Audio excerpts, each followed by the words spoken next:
There is a race none can win. No matter your skill or execution.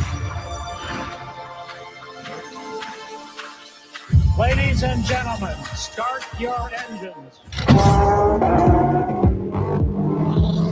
No matter how hard you try. But if instead of looking to win, you approach it differently. If you control everything you can,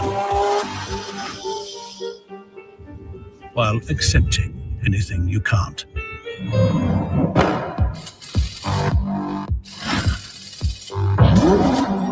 If you disregard any and all opposition, focusing solely on your own way. If, whenever you need to, you don't hesitate to restart the clock. And leave to others the counting of its seconds. You may come to realize that, actually, it never was a race to begin with. And if it isn't a race, then you have nothing to lose and everything to gain. The Cosmograph Daytona.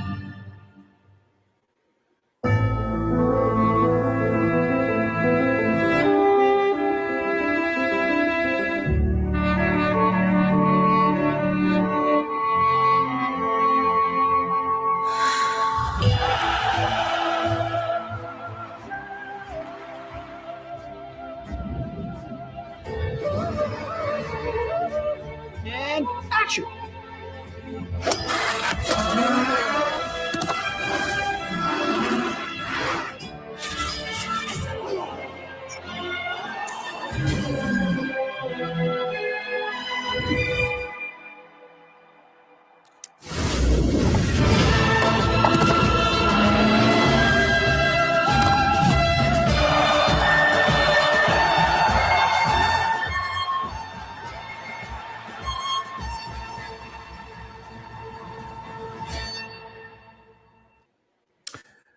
All right, guys.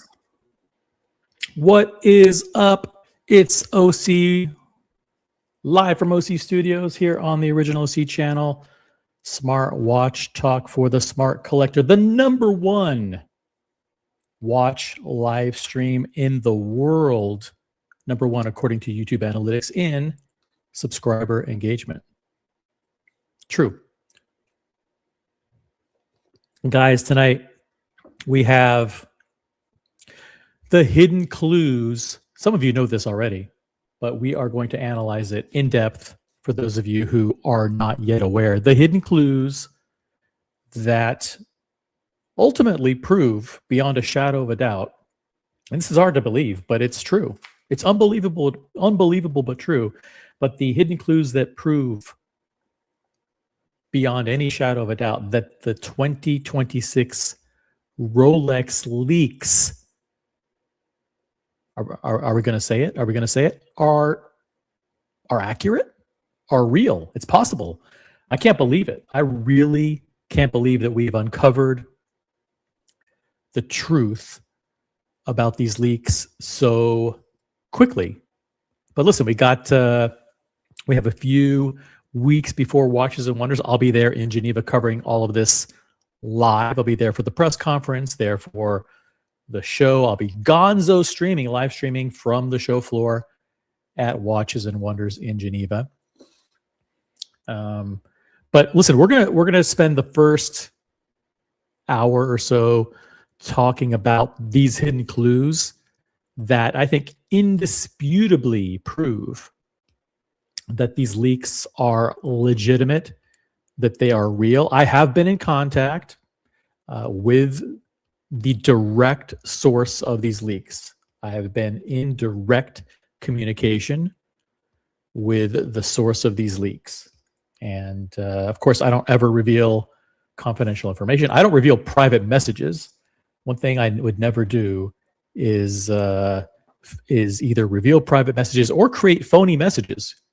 And believe me, there are allegations at this hour that there are some people on social media, these social media pricks, and people on YouTube that are going to extreme lengths to try and character assassinate the person who was the whistleblower who revealed these leaks. And I've been in direct communication with that person. And I can assure you that the allegations, I think the disgusting allegations made against that person are 100% false. So take that, the YouTubers who are trying to use to create fake drama around these leaks for their own clicks. It's disgusting. It's disgusting. And they'll do anything to drag innocent members of our community through the mud for the sake of growing their stupid channels. But enough about me. Enough. Let's get to the chat. Let's see who we got. By the way, tonight's stream, and I'm gonna just highlight this a couple of times. But you guys are on the honor system. Proceeds from tonight's stream. We will be doing an unboxing tonight, and it's not. If you think you know what the unboxing is, surprise, you don't. You don't have a friggin' clue. We're doing a surprise unboxing tonight.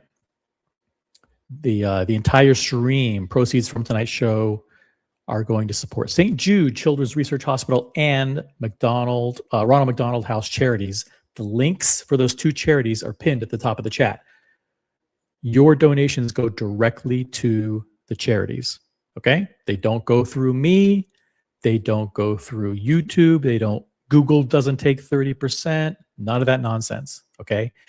You're going to go directly to the charities. You're going to get correspondence directly from the charities. You're going to get those tax forms and all that stuff. Okay? If it's tax deductible in your jurisdiction, you're going to get the benefits and all that jazz. Okay? Our goal tonight, and it's going to sound crazy,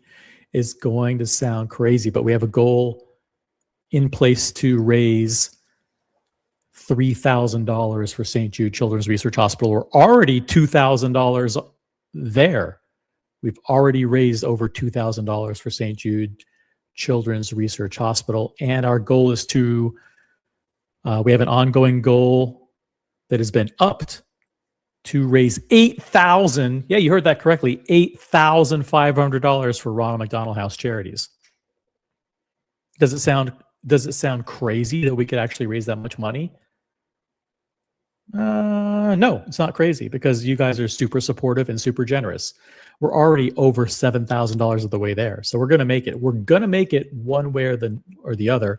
And someone, by the way, if you're feeling super generous tonight and you want to charity match, if you want to match whatever is donated tonight, like, so for example, we raise $500 for Ronald McDonald House Charities. If you want to match up to that level, let us know in the chat. Other than that, we're gonna be talking about these leaks, but we will be doing an unboxing coming up in soon. Got Logan Hall's Grill Streams in the chat. He's a member of the OC channel. What's up? Got Andy Lewis, member of the OC channel, in the chat. What's up, Andy? Howdy, y'all. We've got Psych Student Minnesota. We've got Tickle My Talk. We've got Johnny O, member of the OC channel. I love to see all these members. Upgrade your memberships. If you don't, like tonight, you don't have to upgrade your memberships tonight. Support the philanthropic cause of your choice. I will be periodically monitoring to see who donated. If you want to donate anonymously, you can. If you want to donate with your name, you can put that in. And I'll read off your message and the amount. Totally up to you. But we're going to have fun tonight. Hey, we got Boxer fans in the chat. Boxer's kind of a Rolex guy. He's a Rolex, I don't want to say Rolex loyalist. He's definitely a Rolex collector. Like, I know he has Daytona Le Mans. So I'd be curious to know his take. Curious to hear his take on these leaks. I have indisputable proof that they're real. indisputable proof that they're real. Are they really real? Listen, it's a fun time of year. We can talk about it. But listen, we do have, shout out to my friends at Coronet Magazine. We've done a lot of research on the patents. We've done a lot of analysis of the renders. And some of you guys are just flat out wrong. Some of you guys are flat out wrong. You think these are fake. You think these aren't real. You think there's zero chance that they're real. There's way more. It's a way more likely chance. What do I want to say? It's a much higher likelihood that these are real than not. And we have the hidden clues that are right there in plain sight in front of you that prove that these are real. So what's up, Boxer fans? Good to see you. Got Horrocks Watch in the chat. I'm going to Watches and Wonders, so see you there. Yeah, you'll see me there. It's hard to miss me. Look for the forehead. You'll be able to spot the forehead from a mile away. And I'll be wearing my trademark Skechers. Boxer Fan says extremely poor form to expose text messages, chats, calls, etc. says a lot about that individual. I couldn't agree more. I think one thing people know about me, and listen, I've been on YouTube now for probably 4 years. No one's ever and I've talked to hundreds and hundreds of people in the community and had private messages, private text messages, private WhatsApp, private in-person conversations, phone calls with hundreds of people in the community. And there's not been a single time, and people say all kinds of stuff to me, the craziest stuff, the most private, the most confidential.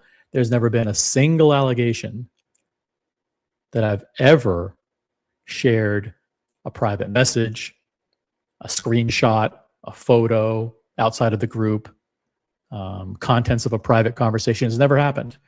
And yet you have these fucking bozo clown social media douchebags, these clowns on YouTube trying to make a name for themselves with their stupid, puny channels by, I think, creating fake. They could have created fake messages and published those. If they have no integrity and they have no credibility and they're such a lowlife that they would take screenshots and post confidential private messages, who's to say they didn't just make up half of the messages, right? So Boxer fans agree 100%. Let's get these lowlives out of the community, out of our listen, it's hard to get them off YouTube because YouTube is full of these clowns trying to make a name for themselves. Yours truly included. But yeah, let's call these bozos out for what they are. Brody, who's a member and general counsel of the original OC network. OC, pull up the new Hublot I sent you. Okay.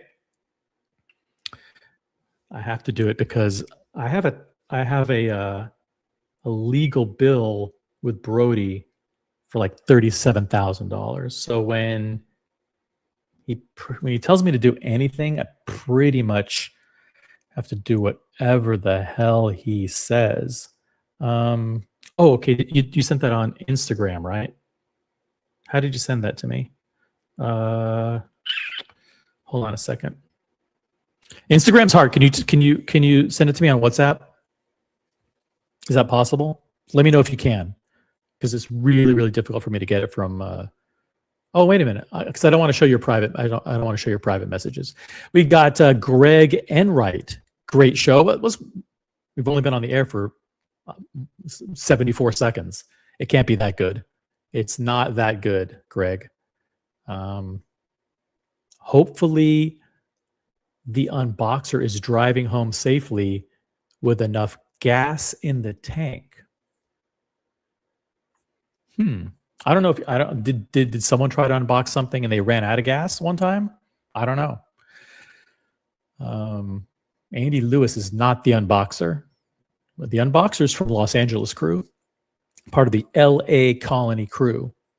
Is it LA Colony Crew? The LA Crew, whatever it is.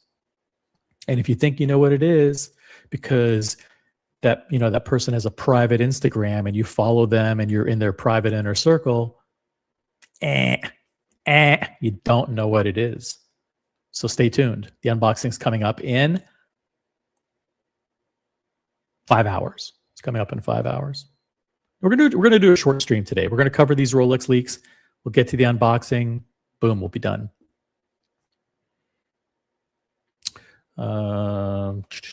Here we go. Okay. It's an okay. All right. Hold on a second. Bear with me, guys. Thank you. Let's get to this. I'll pull it up here.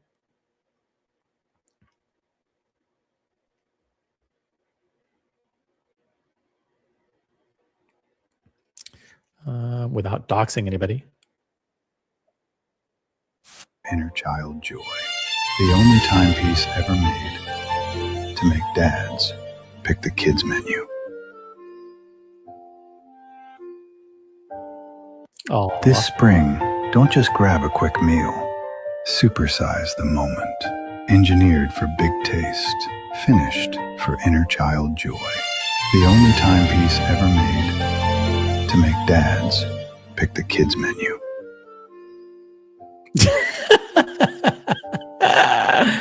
Oh man, I got a kick out of that.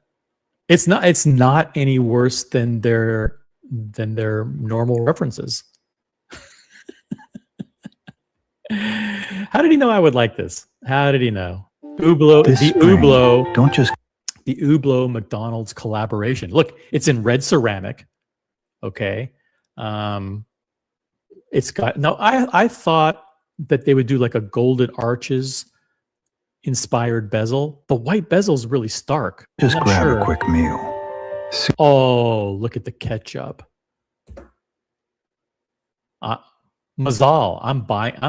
If this were real, I would buy this. Look at the ketchup. Looks good enough to. Is it okay to use the word lick on a live stream? Probably not. Never mind. Scratch that. It looks good enough to eat. How about that? Supersize the moment. Supersize me, guys. Supersize me. Oh, look at that. Look at the rotor. That's a special design on the rotor. It's got the golden arches and the Big Mac. This is a dream Engineered come for true. big taste. Look at the hand guilloche designs on the plates. You've got fries, you've got golden arches. This is a masterpiece. Finished for inner child. Come on. This is not a stamped tile. This is hand engraved. Look at the pickle. The pickle. This is hilarious. Joy. The only timepiece ever made Oh, the Hublot meal. to make dads. Come on, let's buy this Hublot meal, and you don't just buy this and eat the Hublot meal. You look after it for the next generation. It is that. Pick the kids menu. Awesome. This spring, don't just grab a quick meal. Supersize Ketchup looks the pretty moment. appetizing. Engineered for big taste. Finished for inner child joy. There we go. Thank you, Brody. Let's see. Dinner is Wendy's. No, we did Wendy's last night. Go if you haven't had a chance to watch last night's live stream. Logan and I taste tested the Dave's double, the Wendy's Dave's double. Got original Mathis, member of the OC channel and co-CEO of both the Watch Colony and original OC channel networks. What's up, Mathis? And he's technically my boss. What's up? Got Space Ace in the chat. We got Mikey in the chat. Evening OC and Mathis. Thank you, Brody, again. Andy Lewis belongs to Florida. He's Lone Star State. He's Lone Star State. He's heading up Southern Crüe. Lone Star Crüe.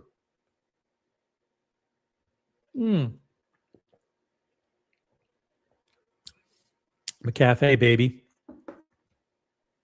All right. The hidden clues that prove.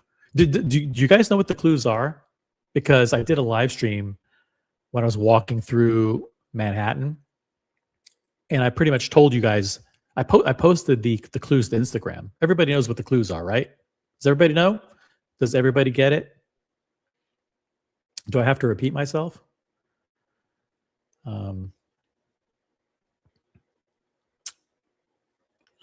By the way, huge shout out to Chalk Flew Up. Wow, Chalk Flew Up just donated $100 to St. Jude Children's Research Hospital. St. Jude Children's Research Hospital. Chalk Flew Up, $100 donation. That is incredible. And shout out to boxer fans. Boxer fans. This community is freaking awesome. You don't have to have live streams where you're just giving money to support people's $1,400 fake leather jackets. No, you don't. You can actually give to good philanthropic causes. Boxer fans, $100 donation to Ronald McDonald House Charities. There you go. Chalk Flew Up, $100 to St. Jude Children's Research Hospital. Boxer fans, $100 donation to Ronald McDonald House Charities. OC is not involved at all. I don't get a cut. You don't have to go through YouTube. You don't have to pay Google, whoever the guy is that runs Google. You don't have to pay him any money. So go straight to the charity. Hey, look at this. We got Keslowitz in the chat. Hey, OC. OCSW. What does that mean? OC Southwest? OC. What does that mean? I don't even know. Help me out, Keslowitz. By the way, Keslowitz and I better not say it. I can't say anything. Never mind. Unless you want me to say Keslowitz. I won't give the details. I'll just say that I can't say anything until it's done. But I can't say anything. I can't say anything. Keslowitz and I are Keslowitz is LA Crüe. We got the Colony Crüe is huge in LA. Oh, OC. Oh, he's kind of giving it away. Giving it away a little bit. You guys can figure it out. You can interpret what's going on here. But we got the Colony Crüe is huge. We got Brody, who's like the team capo of the LA Crüe. We've got Wristwatchaholic out there, Keslowitz, Young Brando, a bunch of people who are in the LA Crüe. AC Morgan. Who else? I have a list. I'm in the group, the LA Crüe group. We need to get out to LA. Out to LA and do another event. All right, so here you guys ready for the hidden clues? The hidden clues. Let me see if I can pull it up here. I can pull it up on my Instagram, right? Sure. Why not? Let's do that. But it's amazing how these Rolex leaks have totally taken off. I was the first person, yes, I'm not shy to say it, the first person to post these to social, well, other than the direct person who leaked these images on Instagram, and then he quickly removed them. I was the first person to post them on social media.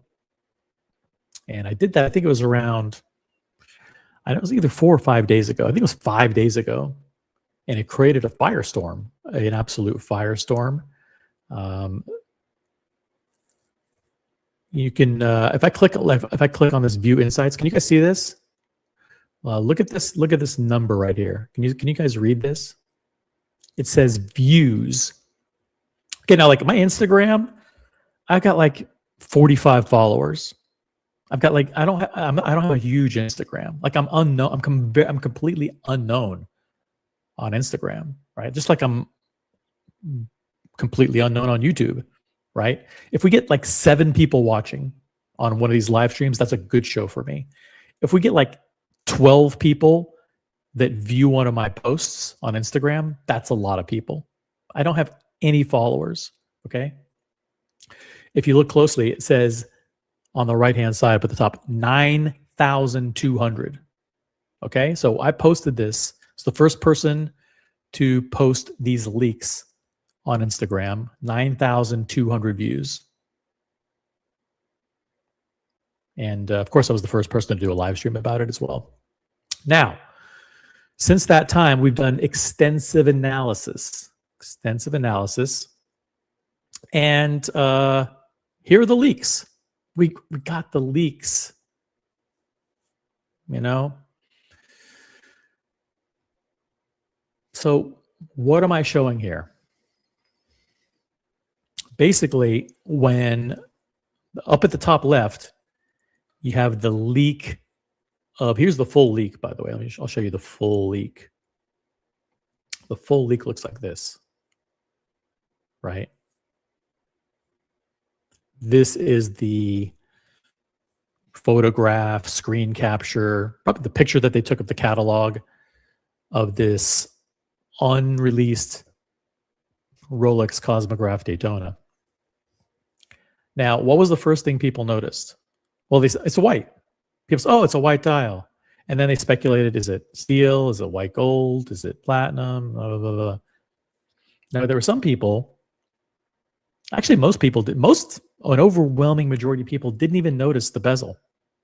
Didn't even look at the bezel. They're like, they just saw it was black ceramic. They're like, oh, black ceramic bezel. It's a completely different design bezel than the current 126-500 and the previous 116-500. So, thank you, Keslowitz. And then there were some people who said, well, the bezel is obvious. It's obvious that the bezel is wrong. So these are fake. Those people don't understand the history of the Daytona. Because if you actually go back and look at all the Daytonas that were released from 1932 or whatever, when did the Daytona come out? Like 63 or something like that. So yeah, when did the Rolex Daytona come out?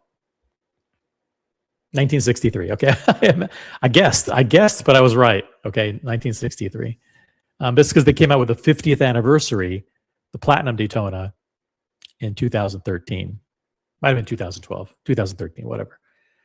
And that has, by the way, they introduced the redesigned bezel in ceramic for the first time in 2013.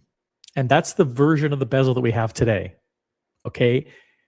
The main difference is that the numerals are radially arrayed. What does that mean?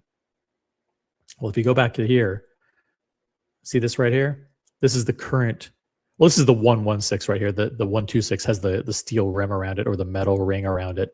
But basically, this is the design of the bezel that we've seen, that we've had since 2013. And it's been that design on the Cerachrome variants and on the precious metal variants. The precious metal bezels have that same engraving, that same design. There's one key thing that's missing. Well, I mean, it's multiple things. Obviously, the numerals are completely radially designed. Then you have these triangular insets, these triangular hashes. But that bezel is completely different than the bezel that was the Daytona bezel for generations. If you look at all the other bezels in this montage, all of the numerals are upright. Just like if you look at an Omega Speedmaster, or if you look at a Breitling Navitimer, or if you look at any of the other chronographs, the Daytona bezel, the Daytona tachymeter, looked just like those for generations up until 2013. What this leak shows, without a shadow of a doubt, is that Rolex is moving forward by moving backward. What do you mean? They're innovating by going back to the design that was better than the current design. The current design is completely illegible. It's kind of cartoonish in a way. What do you mean, OC? Let's pull up the 126 500 and take a look at it. Take a look at the bezel.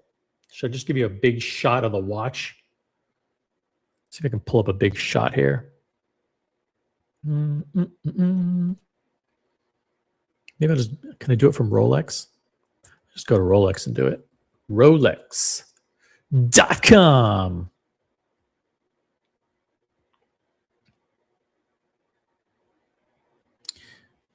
One, 2, 6, 500. Boom. Now, open this up in a new tab. All right. Now, what do we have here? This is the current design bezel. Hey, what's up, Gen G? And we got Jefferson Electric in there as well. What's up? Original Crüe. Hey. Keep it clean, Gen G. So this is the, what some might argue, completely illegible and kind of goofy and cartoonish bezel that was introduced in 2013 on the Platinum Daytona. And this is the bezel that's been, the bezel design that's been in place ever since. It's kind of hard to read. I mean, unless you're like spinning your arm around. Listen, nobody uses these tachymeters anyway. By the way, if you want to join the panel, does anyone want to hop on and talk about this with me? Do this. Panel link. Don't be shy. Jump on. It's open panel. Anybody who knows anything about watches is welcome. And that would really help, because when I do these thumbnails and I say like watch expert, analyzes Daytona, like I need a watch expert to jump on, or else it's just clickbait. So jump on. So I'm being a little bit of hyperbole here, a little bit of satire, but listen, it's a cartoonish, goofy, illegible, dare say weird bezel. This is not the way you design a tachymeter bezel. People for the last 13 years thought it looked cool, but that's because they weren't comparing it to the previous ones that were actually legible. And Rolex cares more about function than anything else. They want, tool watches. They have to perform the function flawlessly. And you can't read jack shit on this bezel. If I were to time something, if I were to time the speed of a car over a quarter mile, how would I do that with this thing? I would be turning on my side, I'd be turning upside down. It's bullshit. Bullshit. This bezel blows. And so this bezel totally blows. So that's why, if you look at all the previous Daytonas, they all had the numerals upright. And the key number, by the way, is 150. Every single bezel, every single tachymeter bezel that Rolex had a 150. When they introduced the 116-500, where's the 150? It's gone. You have 100, 110, 120, 130, 140. Oop! Skip to 160. There's no room. There's no room for 150 anymore. Well, Boom. The 150 is back. The 150 is back, baby. Check it out. This is actually a legible Serichrome tachymeter bezel. And so this proves beyond a shadow of a doubt that this bezel and this watch and this leak is real. Case closed. Now, if you disagree, jump on the panel and let me know why. Okay? But this is indisputable evidence. These are the hidden clues that no other live streamers talking about this. You don't see any posts on Instagram about this.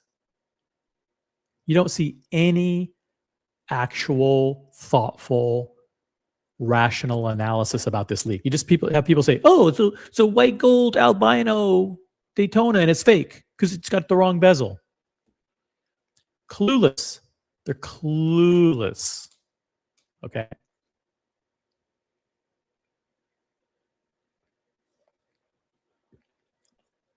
Speaking of clueless, boxer fans in the chat. Rolex historically releases new Daytonas with a racetrack background, which this leaked image seems to have. I don't know what the background is. It's probably whatever the background is from either the video that they're creating, the teaser reel that someone took a picture of on a monitor, or this is an image, a very blurry image from a catalog. I'm not sure. I am not sure. Shout out to Brody, who just donated $25 to St. Jude Children's Research Hospital. Thank you, Brody. Appreciate that. Don't super chat tonight, guys. Don't super chat. Pick one of the causes in the chat, pinned at the top of the chat, and support those. Thank you, Brody. Really appreciate it. And shout out to Vimal. Vimal tossed in $10 to support Ronald McDonald House Charities. Thank you, Vimal. Every little bit helps, guys. There's no donation too small. This is not a place for egos and all that nonsense. If you feel whatever you can contribute, contribute. Vimal, thank you. Really appreciate all the support on the streams. Boxer, $100 contribution to Ronald McDonald House Charities. We're up to 7,720, guys. 7,720 for Ronald McDonald House with a goal of 8,500. I think we can do it. I think we'll be able to do it. And Brody's $25 contribution and Chalk Flew Up's $100 contribution to St. Jude Children's Research Hospital brings us to $22.35. $22.35, which is, we're getting pretty close to the $3,000 goal there. We're less than $800 away. So pretty awesome. Pretty awesome. Hey, got T and Tickers in the chat. Happy birthday to T and Tickers. T and Tickers turned 45 today. Congratulations to T and Tickers. Hope you have an amazing rest of your weekend. Hope you have an incredible birthday week. Guys, give T and Tickers your birthday greetings in the chat. And upvote the live stream. That's a good point. Upvote the live stream. We should have at least, let's see, we have 12 people watching.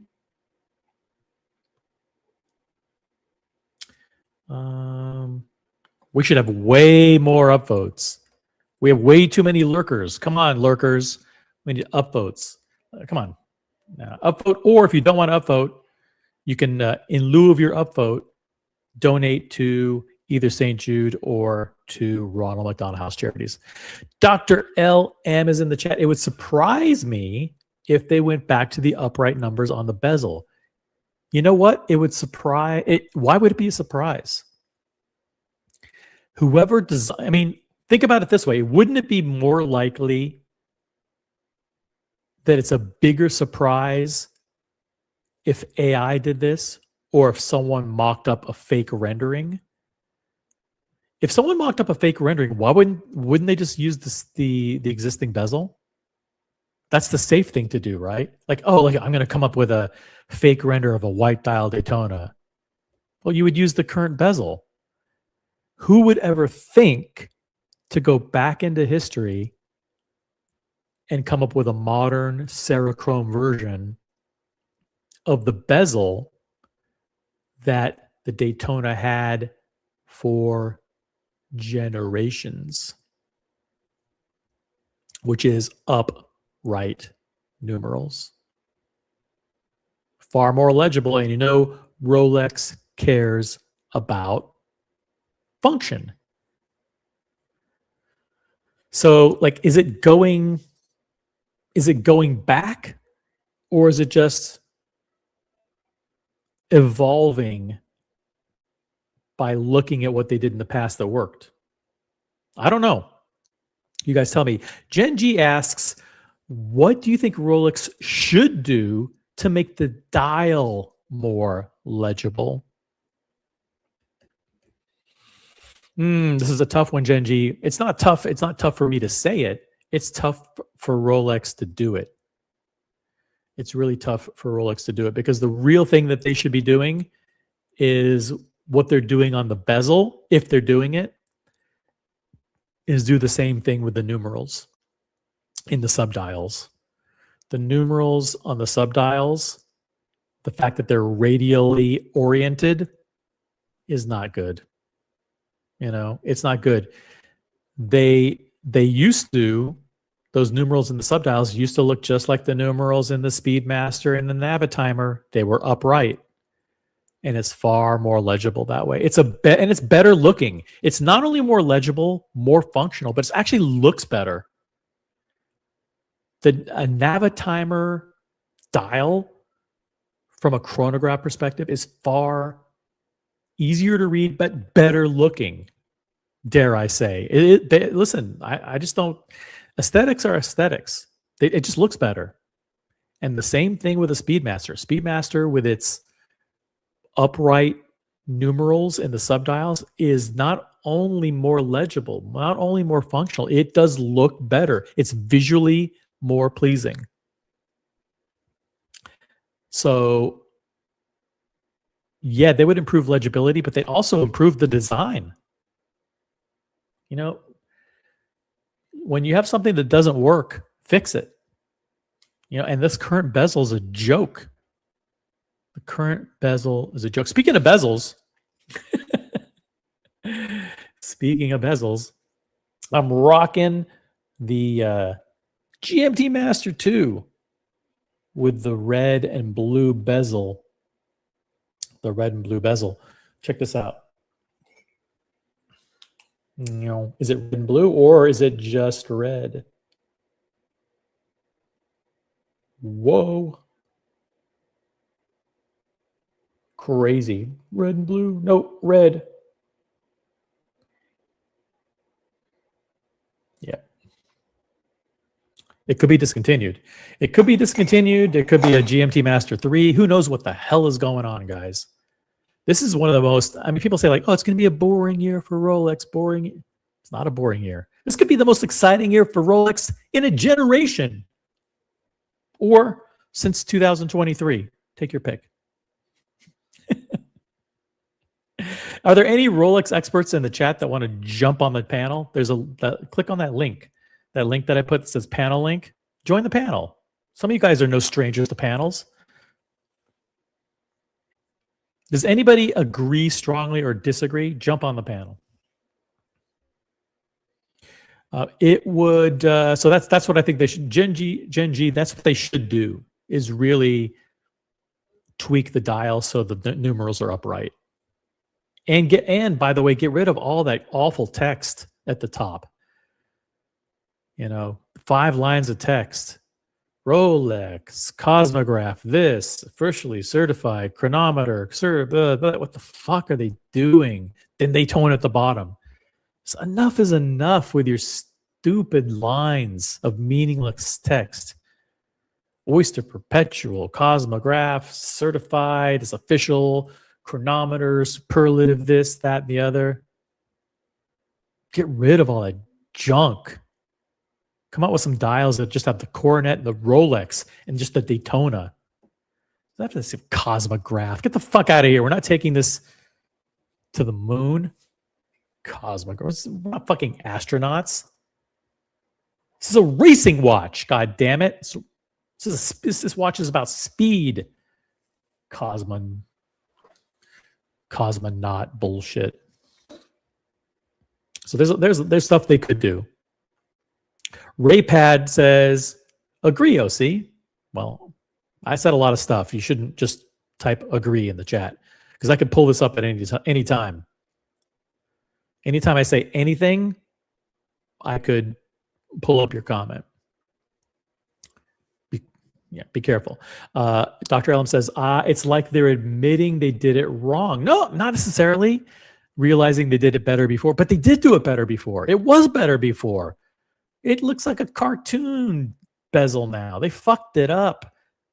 Yeah, we only don't pay attention to it because it's a fucking tachymeter and no one uses it to boil their eggs or to do their al dente pasta. It's just a joke.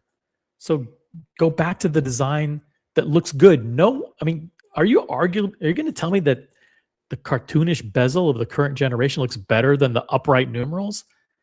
I mean, it's less sexy. It's got less design to it, but it's just better. There, I said it. Also seems to have the current style of thinner indices from the current Daytona. That's right. So if this is an AI render, they did a pretty good job taking the current Daytona with the thin indices, with the metal rim on the dial, the exact case proportions, and then putting a white dial on it and a completely redesigned bezel. Is AI going to do that? I don't know. AI must be pretty freaking smart if it knew how to do that. Would you keep the black indices on the black dials? Would you swap to black indices on the black dials? Let's take a look. 1, 2, 6, 500. Black. Let me pull up a black version here.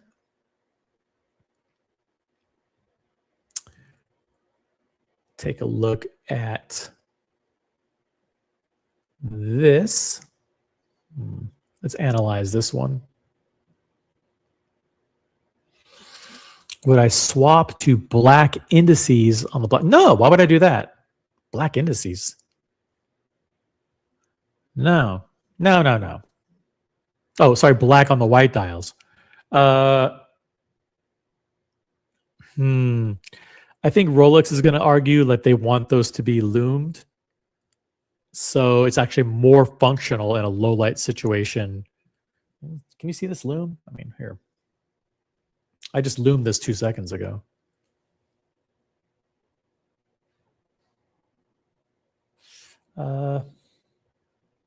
Does loom matter? I think Rolex thinks that loom matters. So I think what they would do is, let me see here. Go back to the image of this white one.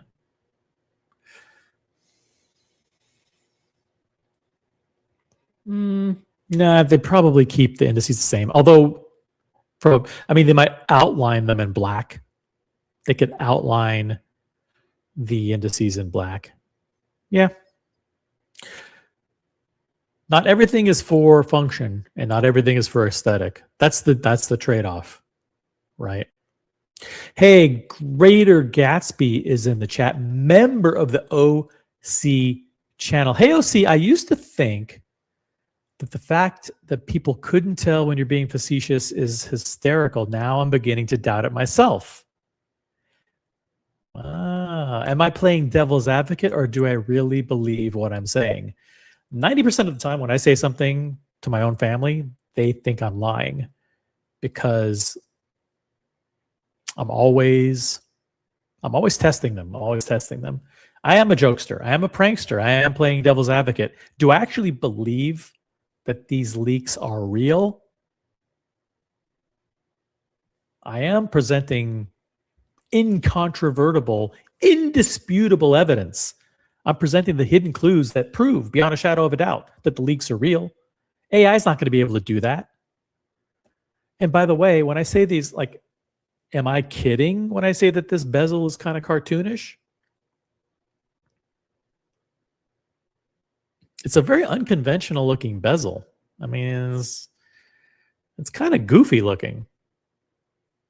I mean, I guess it was kind of modern when it came out, but I'm fine going back to the old ones. The old ones were there for a reason. For generation after generation after generation, from 1963, for 50 years, the bezel was oriented a certain way, pretty much. Now, there was a time where the units per hour was at the 3 o'clock, and then they moved it to the 1 o'clock. Okay, you guys, if you guys don't know your Daytona history, you shouldn't be watching this channel. I've been in this hobby for like 4 months, and I know all the history of the Daytona. Go back, read these books by like James Dowling or Nick Folks or whoever the fuck these guys are. Go back to the website. There's tons of websites. Just like type in like history of Rolex Daytona. Go through and look at the bezels. The bezels all, they either had units per hour at the 3 o'clock, but they all had upright numerals. And then they moved it, in the 70s or in the 80s or whatever, units per hour at the 1 o'clock.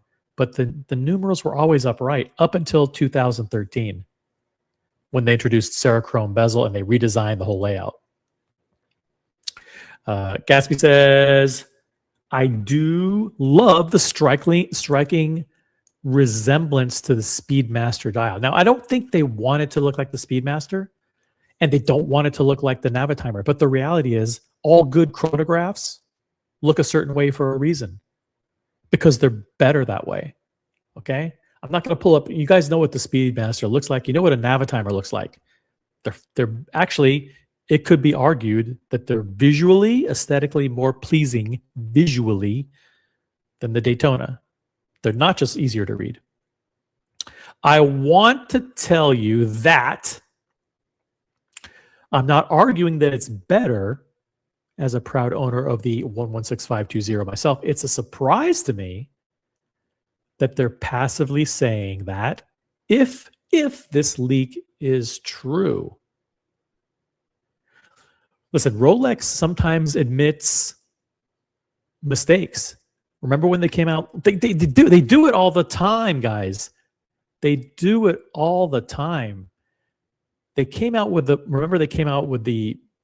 Submariner with the super case. Mistake. They realized it was a mistake. Then they came out with the Sea Dweller 43, and they had changed it. They refined it. Thinner lugs, broader bracelet at the case, and they said, you know what? We fucked up. This fucking super case is ugly. The maxi dial with the super big lume, they fixed it. Rolex has decades and decades and decades of documented cases where they did shit wrong. The Date 8-2, the Date Just 2, and they fixed it. Whoever is in charge, if this is real, and they went forward, they innovated by going back to the previous bezel, whoever was responsible for that should get a $1 million bonus, because that took guts. That took courage to say, you know what? The current bezel is fucking goofy.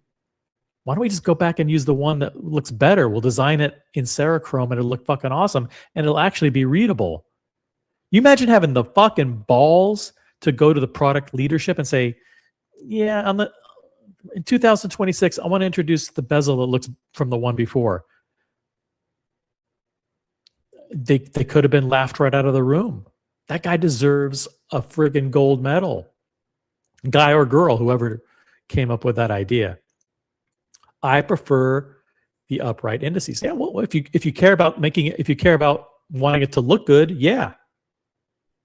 The upright numerals. I get the mall tinfoil. Here we go. Rolex. I love these conspiracy theories. Thank you for being a member of them all. He's always tossing in good stuff in the chat. Rolex themselves created these renderings to muddy the pond, so nobody buys into the actual leaks that will follow soon. All right. Yeah. Conspiracy theories. We got Jonathan Smith in the chat.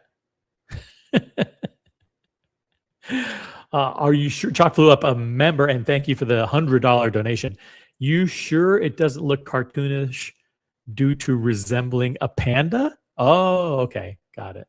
So in other words, there's other elements of the watch that are also cartoonish, not just the bezel design on the 116 and 126. I get it. Huge shout out, by the way, to, this is incredible, Gatsby, $100 donation to St. Jude Children's Research Hospital. We have the absolute best audience. I'm so honored and thrilled and proud of you guys. It's an absolute privilege to be associated with you guys in the chat. To be able to host these shows and to know there are such incredible, supportive, positive, generous people. It's an amazing feeling. You guys should all be super proud of yourselves. You're not just smart collectors, but you're good people. Gatsby, $100 donation. Looking forward to the new Speedmaster Daytona. Thank you for the comment. And I want to thank Anonymous, who just donated $25 to St. Jude Children's Research Hospital. So we've got Chalk Flew Up 100, Gatsby another 100, Brody with 25, Anonymous with another 25. This is incredible. St. Jude Children's Research Hospital is crushing it. They're now up to, let me see here, check the overview. 2,000, is it true? 2,235, or is it higher than that? 2,360.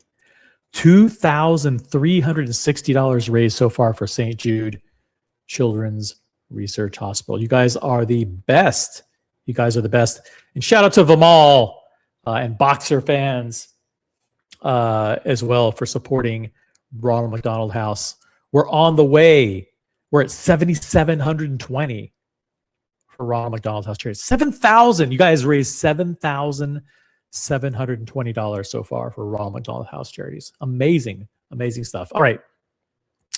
Back to the comments. We've got John Gallup. Welcome to the channel. Make sure you're subscribed, upvote the stream, enable notifications, all that good stuff. We do live streams without notice and without any preparation or planning. So, OC, is this steel or precious metal? Could it be the first full gold Daytona with a ceramic bezel apart from the Le Mans, of course? It could be. It could be. So what John is saying here is like, OC, could they also be, in addition to reorienting the design of the bezel, could they also be hinting that all Daytonas are getting a Cerachrome bezel going forward? That's a perfectly logical guess. They could be. This could be steel, or it could be platinum. And they decide, you know what? We're going to do platinum with a white dial. So you know what? We don't have to do chestnut brown bezel. We'll just do black bezel. Or they say, you know what? It's time to ditch the gold bezels. Let's just go with Cerachrome for everything. So yeah, it's possible. Anybody knows. Nobody knows, and anybody knows. But thank you for the comment. It's a very, very good question. Sure, it makes perfect sense. I'm not sure if you're being facetious or not, Gatsby. Sure, it makes perfect sense, but you donated $100, so you can pretty much say whatever the heck you want. It makes perfect sense that Rolex would reconfigure their bezel 3 years after they refreshed the entire lineup. And I can barely hear over the screams of people that want the Yachtmaster 2 back. Yeah, we're going to talk about the Yachtmaster 2 because... Bring it up, OC. Let's talk about the Yachtmaster 2. We can talk about the Daytona all day long. But the truth is, the Yachtmaster 2 has the hidden clues. They're not even hidden. They're in plain sight.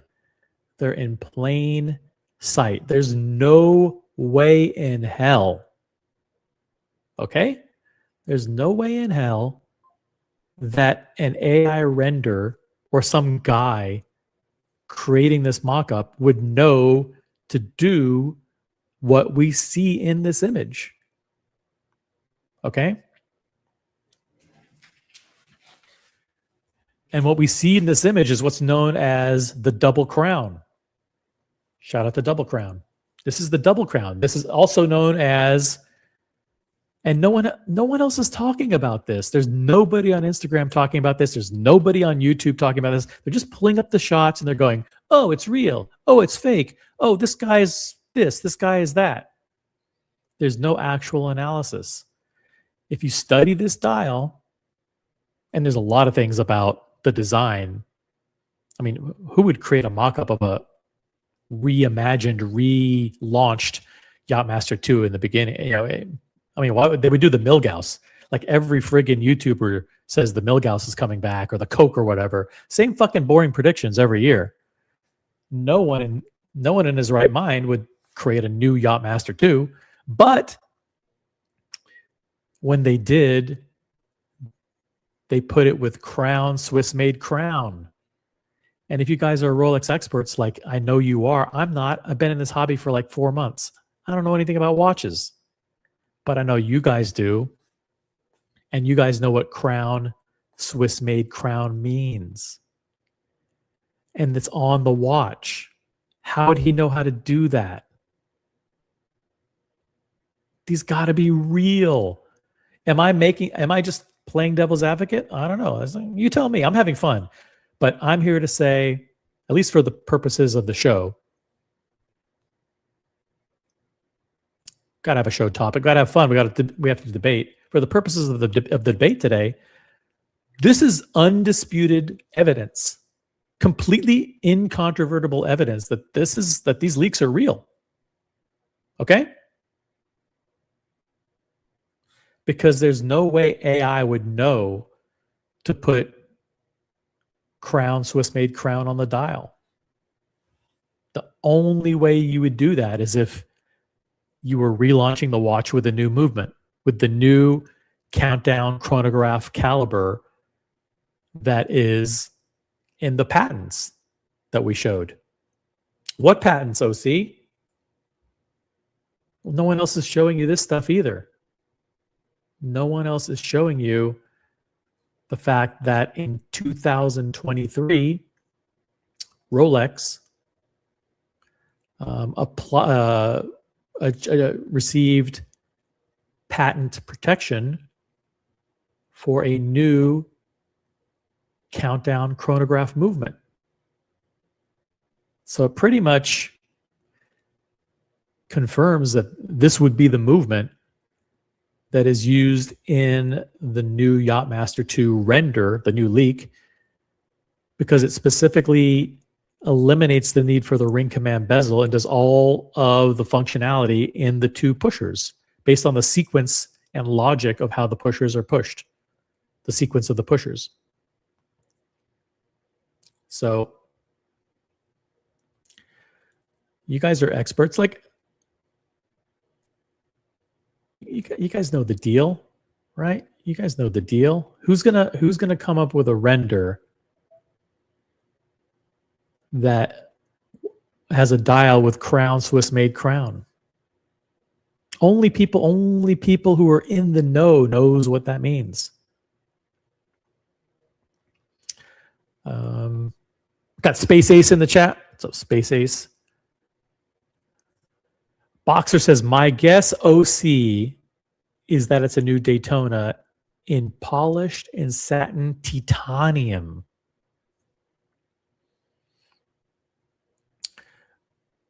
Okay, well, it could be. No one really knows. It looks like, would they do polished center leaks on a titanium watch? It's possible. Could be. Your guess as good as any others. Upright numbers in the bezel this year. Let's see the let's see the uneven lug sizes on certain Daytona models. That's just a good point. So but that was a mistake that they fixed. Another mistake that they fixed was they thought they had designed the watch to oh, well, we'll make the right lug thinner to account for the crown guards and the weight of the crown guards and the pushers on the right-hand side, so the watch will have better balance. Turns out people looked at it and go yeah, but we don't like that. We want the lugs to be symmetrical. And they fixed that on the 126. Another example of Rolex evolving, innovating, listening, and slight incremental improvement. Gatsby says, if Rolex really did reimagine the Yachtmaster, wouldn't they call it the Yachtmaster 3?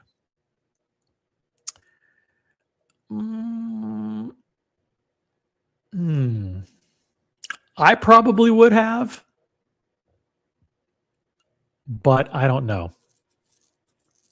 I think what they just basically said is, listen, it's the Yachtmaster 2 because the Yachtmaster is this one case shape and the Yachtmaster 2 is the regatta timer. And by putting the crown, Swiss-made crown, that's their way of saying it's the Yachtmaster 2, but with the new movement, right? I mean, not everything has to have new numbers. And it gets a little bit goofy when you go past 2. What's next after that? Yachtmaster 4 becomes like a movie sequel. But I understand what you're saying. But I think in this case, they said, listen, we're going to keep it. We're going to still call it the Yachtmaster 2. It's going to have the new movement. We redesigned the bezel, redesigned the functionality, blah, blah, blah. All these leaks are proving that people are getting lazier every year. Photoshop guys used to take pride in their fraud. AI guys are just a disappointment. You know what AI does is it makes it harder to detect the fakes, because Photoshop used to have artifacts. The people used to be able to zoom in and they'd see the layers and they'd be able to detect the artifacts in the Photoshop. You can't do that as much with AI. It is kind of it is kind of it stumps you to think how come the guy didn't get a more focused shot? How come the shots are always blurry? How come leaks are always blurry? Is it? But would it? I mean, if they were super sharp, wouldn't you say well, there's no way that the leak would be super sharp, so it's got to be fake. But the leaks are always blurry. But in this case, you can clearly see that bottom right image is crown, Swiss made crown. It's you can see on the absolute bottom, you see the triangular indices, and then the 6, and then the other triangle, and then up where the loom index is, you see crown, Swiss, loom plot, made, crown. That means new movement. There's no way AI is going to know that. There's no way AI would be able to figure that out.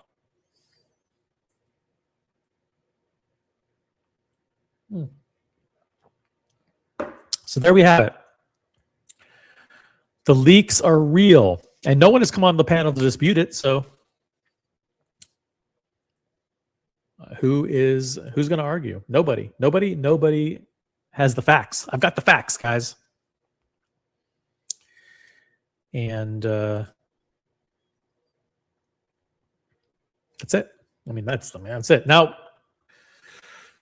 the bezel is so much fun. What they did with the bezel is amazing. When this comes out, it's going to blow people's minds. People are going to go, yo, yeah, the old bezel is ugly. It's going to be amazing. People are going to be clamoring for the new bezel. Clamoring. Ah! It's going to be amazing. People go ape shit for the new old bezel.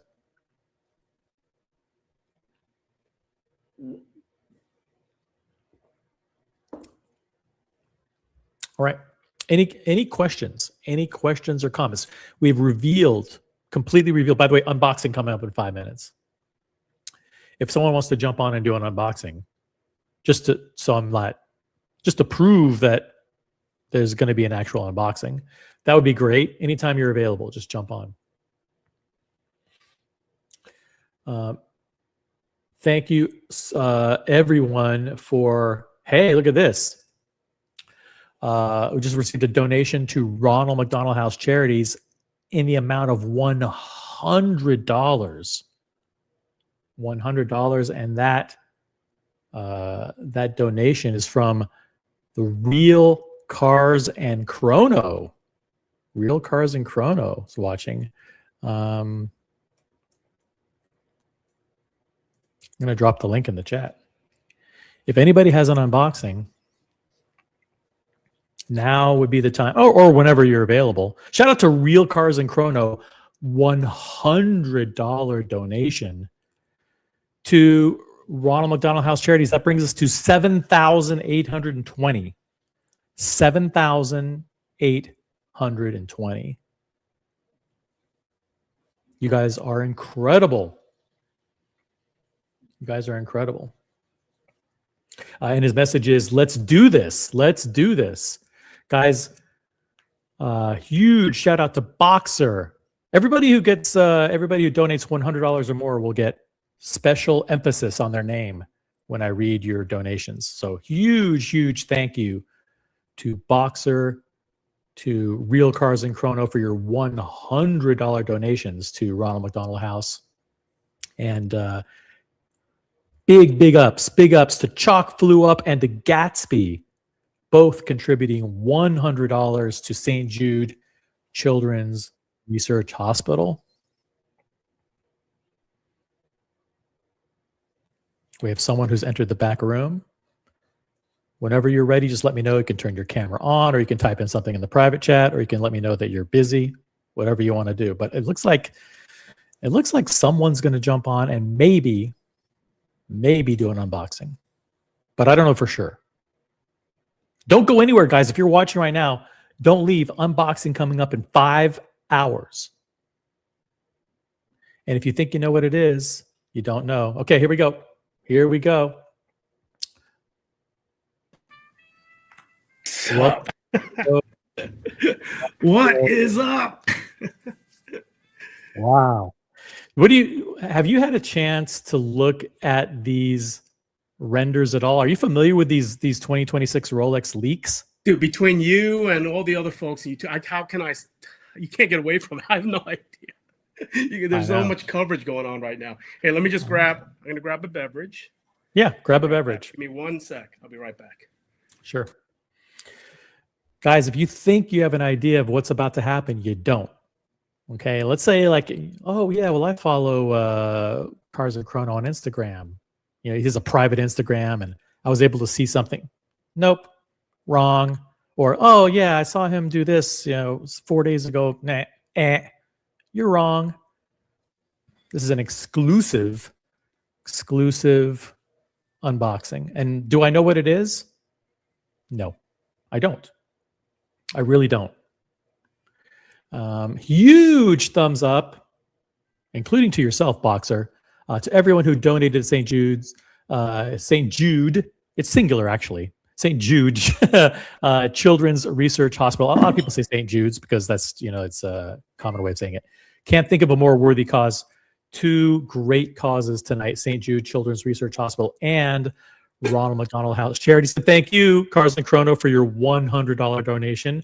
We're up to $7,820 raised for Ronald McDonald House and $2,360 raised for St. Jude Children's Research Hospital so far. Dude, I have an ice unboxing if you want to see that. So this is what it's supposed to look like.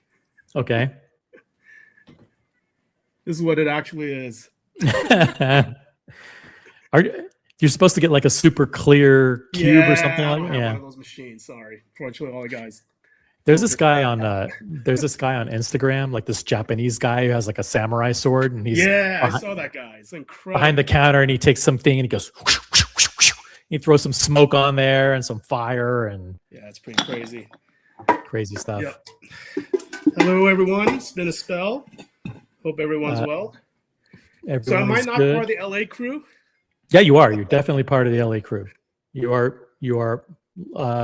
Listen, the LA crew is a great crew. It's a good crew out here, man. Kesslitz, Brody, so here's the issue Young with Brando, the LA crew, A.T. Morgan, bunch of there's people. no center of gravity. Everybody, like, there's nobody doing anything. Like Red Bar pretty much is gone. There is the Neighborhood Watch Club.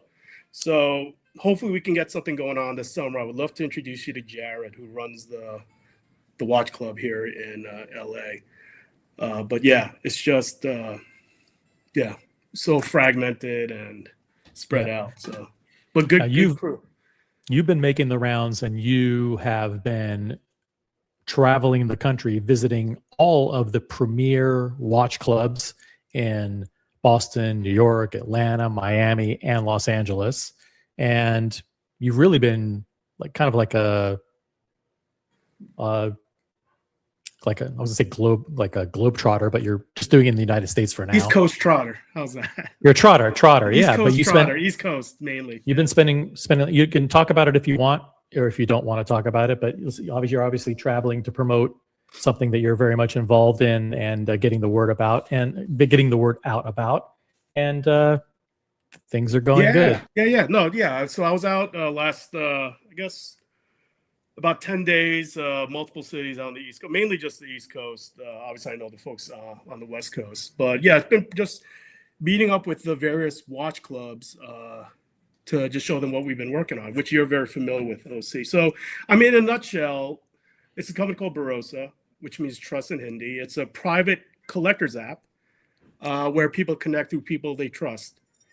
In its core essence, that's all it is. You're connecting through people you trust.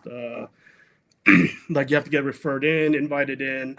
There's an ID check. So I guess the hurdles to actually get into the app, we kept it pretty rigorous because we really are just creating an online community that replicates the real world community, right? Because when you go to these meetups, they're very private, very intimate, and we're just essentially doing the same thing in the app. So yeah, I've been meeting a bunch of watch clubs, and the whole point of the watch clubs was, well, number one, I know all the founders, a lot of the members just want to catch up, but just to give them an overview and see what we've been working on. Yep, and just to give those guys a little bit of a heads up, like, hey, this is something that's a little private, if you know kind of thing. Yeah, that's really it. All right, there's no social media. I mean, that's why you don't see me so much. I'm not Facebook. Like, even my Instagram, it's very small, just me and my friends, private. Literally, that's it. I don't do any promotion outside of my inner circle. Yeah. But yeah, I mean, the goal of this is to really allow all of us to get more connected online in a much more safe and secure manner. One thing I realized, everybody loves WhatsApp. That seems to be like the default app. And we're not trying to replace WhatsApp by any measure. We coexist with WhatsApp. We're basically the trust, kind of the transaction layer that integrates with WhatsApp.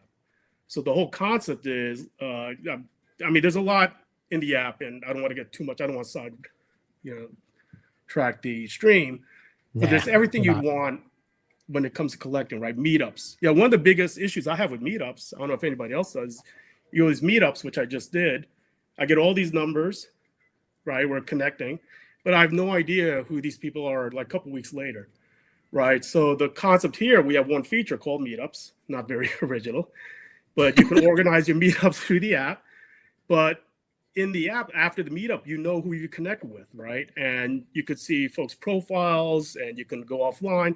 So it's really been built with the collector mindset mentality. That's really it. Yeah.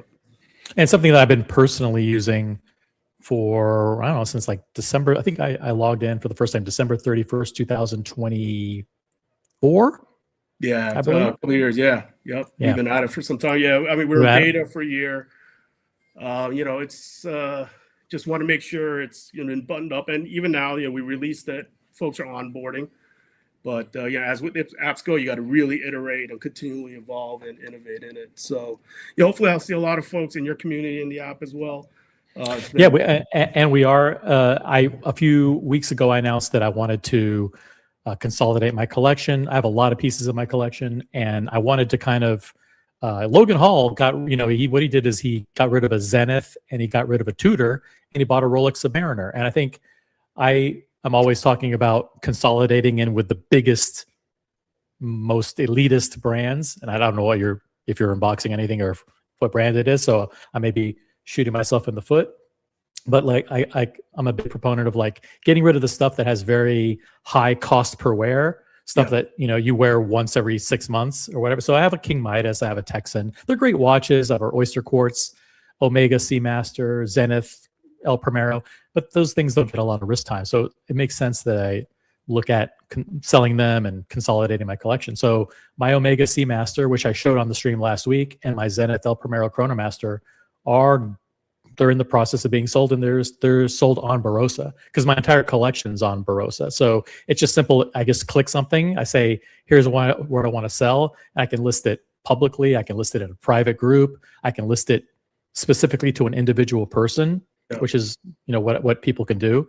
And everything is soup to nuts, completely handled within the app. Everything from, I don't want to take away your talking point, but everything from. No, you do it well, man. I love it. I mean, as soon as you list it, and it's visible either publicly or in a private group or sent out over WhatsApp or whatever, or to a private individual that's on Barossa, everything is there. So like your money goes into escrow, shipping labels get generated, selling agreements get done. It's all kind of in the app, and it's safe and secure, and you don't have to worry about anything because these people, people have a proprietary trust score. The people who are in the app are the people and like and trust anyway, and everything about it is soup to nuts safe. Yeah. So listen, the goal today is I definitely do not want to shill the app or anything. So, but basically the whole concept is you just connect with people you trust, and we have an algorithm that just allows you to get visibility on folks you meet.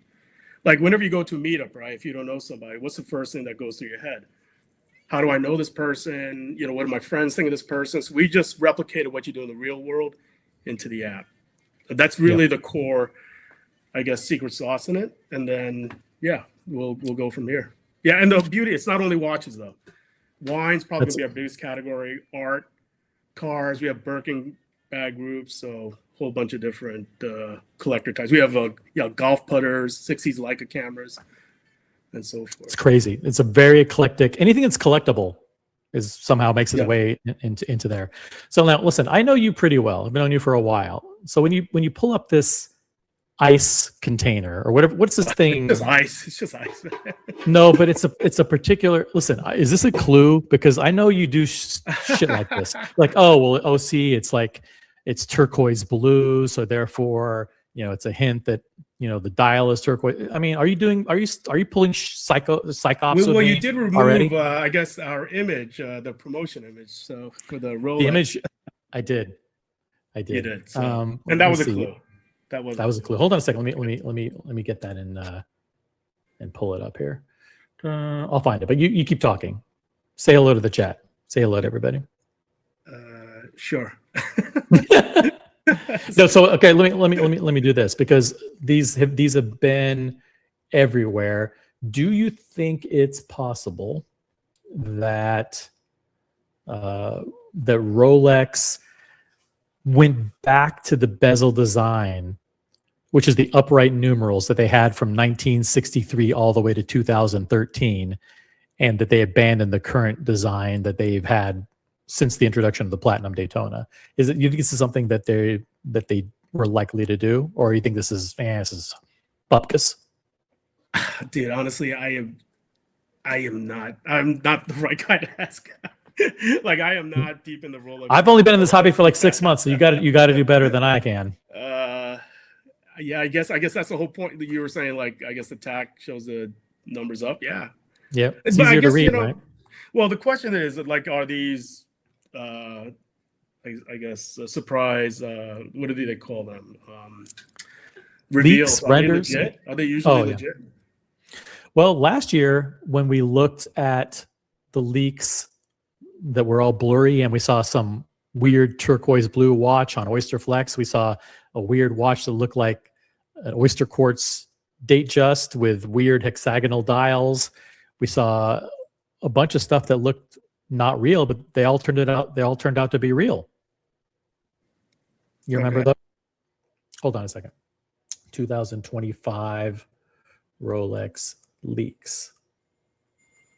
Let me see here. Do you have a favorite in the bunch? A favorite of, let me see.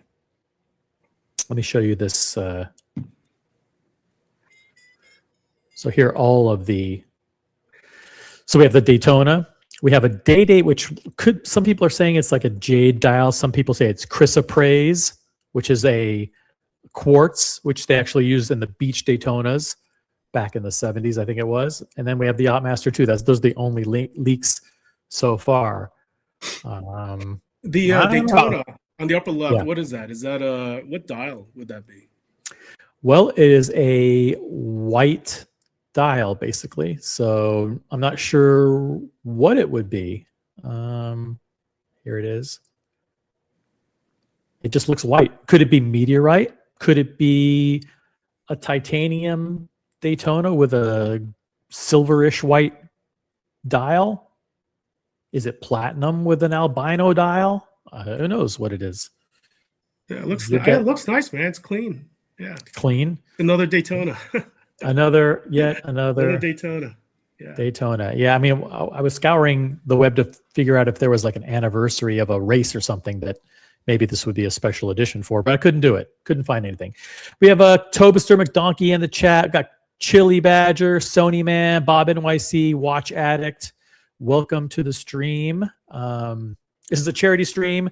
Pinned at the top of the chat are links to donate directly to St. Jude Children's Research Hospital. It bypasses me, bypasses YouTube, bypasses Google. All the funds go directly to St. Jude. And there's also a link for Ronald McDonald House Charities. We've already had very generous donations from Real Cars and Chrono, from Boxer fans, from Gatsby, and from Chalk Flew Up. Toss in those $100 donations, guys. We're on a mission to raise $8,500 for Ronald McDonald House, and I think it's $3,000 for St. Jude. We can get there. We're almost there, guys. So we're doing an unboxing. Cars is taking his time, volunteering his time to share something with us. So show some appreciation and take advantage of the opportunity. Look to give back. Chrysoprase has a common name, Australian jade, because it has historically been mistaken from imperial jade. I did not know that, Gatsby. God, I'm actually learning stuff here. And MD Chaz, also a member, says Daytona dial looks to have a pattern, maybe a checkered flag. Yeah, it looked a little bit like crosshairs or vertical lines. You mean? Yeah, I guess. Yeah, it's hard to tell, or it's just artifacts from the screenshot. They probably took a photo of a computer screen, and that might have introduced some kind of artifacts there. So, who knows? Yeah, you're going to Watches and Wonders, right? I think I heard you say. Will. Yep. I will be at Watches and Wonders in Geneva. Yep, and I'll see firsthand what these things are. Yeah. Dope. Yep. Congratulations, by the way. Am I allowed to say what you unboxed last week or 4 days ago? Oh yeah, I'm sure folks know. I suspect a lot don't know actually. So do you have it there? Yeah, I'm going to be unboxing the same thing. So exact same thing. So if you've seen it on Instagram, you're done. Tease your entire community off. That was actually one of the first questions OC had. He's like, I sent him. I was like, it's like you don't plan on unboxing the same exact things on your Instagram, do you? He's like, no. He goes, that would be lame. I was like, oh, well, okay, sorry. Yeah. Just checking, making sure. No, because people are donating to support causes. I want to make sure, of course, including yourself. Hey, shout out to Mikey. Thank you, Mikey. $20 donation to St. Jude Children's Research Hospital. Really, every little bit. There's no donation too small, guys. So feel free to just toss in anything there. We appreciate it. We're up to 2,380 for St. Jude Children's Research Hospital. I'm not making up these numbers. You can check for yourself. When you click on that link, it tells you how much we've raised towards the goal. So 23. Well, how much you've raised? Sorry, I missed that. How much? For St. Jude Children's Research Hospital, we've raised so far 2,380. Yeah. That's awesome. And this app that you're using, I've never seen this one before. It looks pretty cool. So how does that work? It's Tiltify. Tiltify is kind of like a consolidation platform for all charities. So basically, you can create a campaign and say, I want to either do an event or a fundraiser or whatever, and I want it to support X charity. And so I can create a centralized link that allows people to click on it and all donate to the same cause, but I can see who did it, whether they donate anonymously or if they donate, if they want to share their name. So it gives you visibility into the donations, basically, right? Versus, I mean, anybody could donate to any website or whatnot, but it's giving you some insight, and then you could give shout outs and whatnot. All right. Exactly. And do they take any, does Tiltify take a cut on any of the? No. Tiltify does not. They don't. Everything, interesting. Okay. Yeah. And and I think people can verify that because they'll get like 1099s or whatever those tax forms are directly from the charities. Right. Well, it's interesting because they'll get the 1099, they'll get the full deduction, but I'm just wondering how these guys then monetize. Because usually charities, they take a little bit of it. But anyway, no, that's cool, man. That's it was very easy to use. That was a cool app. Yeah, just click on it and you're automatically in the donate something. And we've raised over 7,800 for Ronald McDonald House over the life of that campaign as well. So we're trying to get to 8,500. We don't have to hit 8,500 tonight. 7,800 is pretty damn good. If we even hit 8,000, which is only $180 away, if someone wants to jump, toss in $180, we'll be at 8,000 and I'll be fine with it. And then we can unbox whatever this thing is, whatever this thing's going to be. Yeah, but how you been, man? No, I've been really, really good. I've been traveling a little bit. You were in Florida, and I missed you in New York, man. I'm a bit bummed about it. We had a really good event in New York. I was in Florida at that time, and you were in New York, and then you went to Atlanta, then Florida, and then Boston, and then I was crisscrossing, and then I went to Aruba with Mrs. OC to get away from the cold for a little bit. So we did that, and then then Geneva's next. So, and I'm doing that one solo. But we're going to go back to someplace warm. We're going to be doing an LA meetup sometime soon with your help. Yeah, I would love to absolutely host with the guys over here. And I would introduce you to folks as well. Obviously, hey, Brody's here. I mean, we got a really good group of folks, and I think we could do some fun stuff and make it a good, depending on how many days you guys are out here. Listen, when you said that I could have your Ferrari for the weekend, I thought, listen, it's an extremely generous. I don't even know how to drive, basically. Yeah, exactly. But that's the kind of generosity and like positivity that I think permeates the whole community. Like, I'm not going to crash it. He knows I'm not gonna. But if I did, he'd be okay with it. Yeah, just don't push my pushers. That's I'm asking. Just don't break my. The number of watches that have been broken at watch meetups, I think, is a higher risk than crashing a car. Mikey's in the chat. Evening, Gatsby. Cars and Chrono unboxing is always a banger. I don't know if it's a banger or not. I think Cars knows that we kind of only focus on Rolex, AP Patek, Richard Mille, and FP Journe here. So it's like if he pulls out like a Tudor Black Bay 54. I'll have to pretend to like it, but I'm not going to be happy. I will not be happy. But listen, Cars has good taste. The thing is, like with you, it could be anything. It could be a Simone Brett. It could be a Josh Shapiro. It could be literally no one has any idea what it could be, and those things would still be incredible. It doesn't have to be just Rolex. Although and I know you're a sneaky guy, if you were using that ice container, it looks like a turquoise blue container. I would say then it's a turquoise blue Daytona on Oyster Flex. I didn't even think about that, Frank. I know. No. I didn't even think there was no correlation. You're a goddamn liar. You do this shit all the time. Honestly, there's literally no correlation. No, we'll be here for like an hour and a half. And you'd be like, oh, you didn't see the exact angle of the sunglasses that I placed on the. It's like I placed the sunglasses at 84 degrees. That was a clue, or whatever. That's funny. Now, what are you drinking? What is in this bottle? Oh, little Yama 18. Yamazaki mean? He's a little bit more tricky to come back. When I was in SF, these were everywhere, but now I don't know with everything going on. So this is my last. This is it. So I got left. That's it. A little bit left in the bottle, and I'm done. Yeah, why not? Sunday afternoon. It's early Sunday. Yes, it's the middle of the afternoon for you. Oh yeah, 3:30. Yeah, easy right now. Is it still chilly in New York? You know, it warmed up to about 65, maybe 69 degrees today. When the cloud went away, the sun beat down, it got pretty warm. But it starts off cold, like 47, 48 in the morning. It can be pretty cold.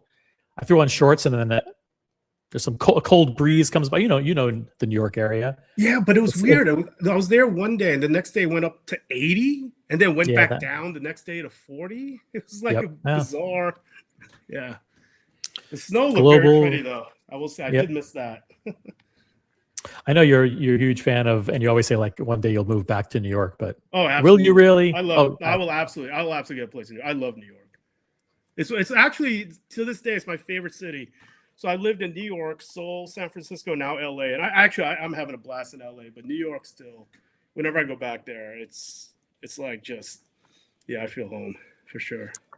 Yeah, I miss LA, but then I don't miss it. I mean, the traffic is the traffic really a nightmare still? It sucks. It's horrible. It sucks. Yeah, and I left 25 years ago. I can only imagine what it's like now. No, it sucks. It's always traffic here.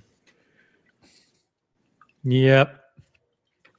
All right, so other than you're busy with your business. Yep.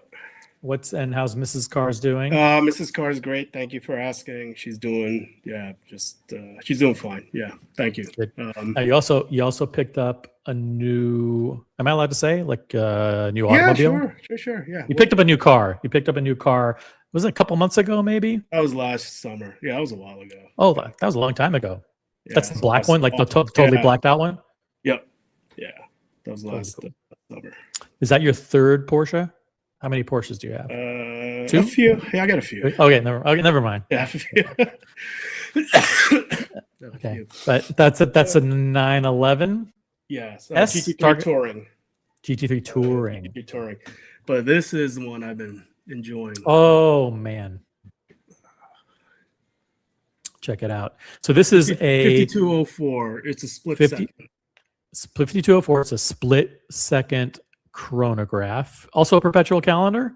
Yep, perpetual chrono, split second. It's a 40 milli, and for me, this is perfect. So, I mean, it feels a little thicker just because of the way the lugs wrap, and they had to just cram so much into the comp. This is something you've described as a watch that you've had your eye on for years. That you've always wanted this watch. I love perpetual chronos from Patek. Like to me, I've said this previously. Like, Nautilus and Aquanauts. I get the appeal, but to me, Patek is always perpetual chrono. And this one wears a lot more comfortable than the 5270, which is a bit bigger. It's about a 41 over this one. That's an amazing I've been piece. enjoying it. Yeah. Looks really good. And if people are watching this, they know that when you were on the show maybe a month or two ago, and then you said, okay, let's go to the after show, and I invited people to the after show. There were 6 or 7 people back there, and you privately unboxed this. When I say like, hey guys, VIP after show, sometimes the shit that happens in the after show is better than what happens on air. So, look at that. How many components? Do you have any idea how many components are in that? I had this over the 500. I think it's about 500. 500. It's a lot. It's a complicated beast. So I had dinner with Paul Boutros a month ago. Yeah, from Philips. And so did I tell you the story, right? Paul, what his favorite brand is? Paul's favorite brand? No, I don't remember. Like his favorite brand out of all, and this guy's been collecting. He's OG watch collector as well. If you had to guess. It's Rolex. It is, yeah, it's Rolex. Oh, then I did tell you that maybe. You might have, but it's also a good guess. But you know why Rolex? It's chronometry. It's about accuracy, right? Because he's like over 20 plus years he's been collecting, and he talks like he was talking my ear off of references I have no clue on. And when I show him this piece, actually, no, I didn't have this, but we were just talking Patek perpetuals. Mhm. He just went down the rabbit hole on the perpetuals as well. And the thing with this one, and he was throwing at me a little bit of shade because the perpetual before this, that's before Patek went to their own. They went off the Côte de Genève, right? They went with the Patek in terms of their own finishing. Yeah. Remember that whole controversy, what they did? And then Yes. the finishing on this, I guess if you really look, it's not as good as the previous Pateks. Right. And the other thing on the split second hand, it doesn't curve because that costs more money. Yeah, so it's that's right. 5204. And this example is in platinum. Yep, it's platinum. Yep. It's a beautiful, beautiful piece. And we don't even want to know how many.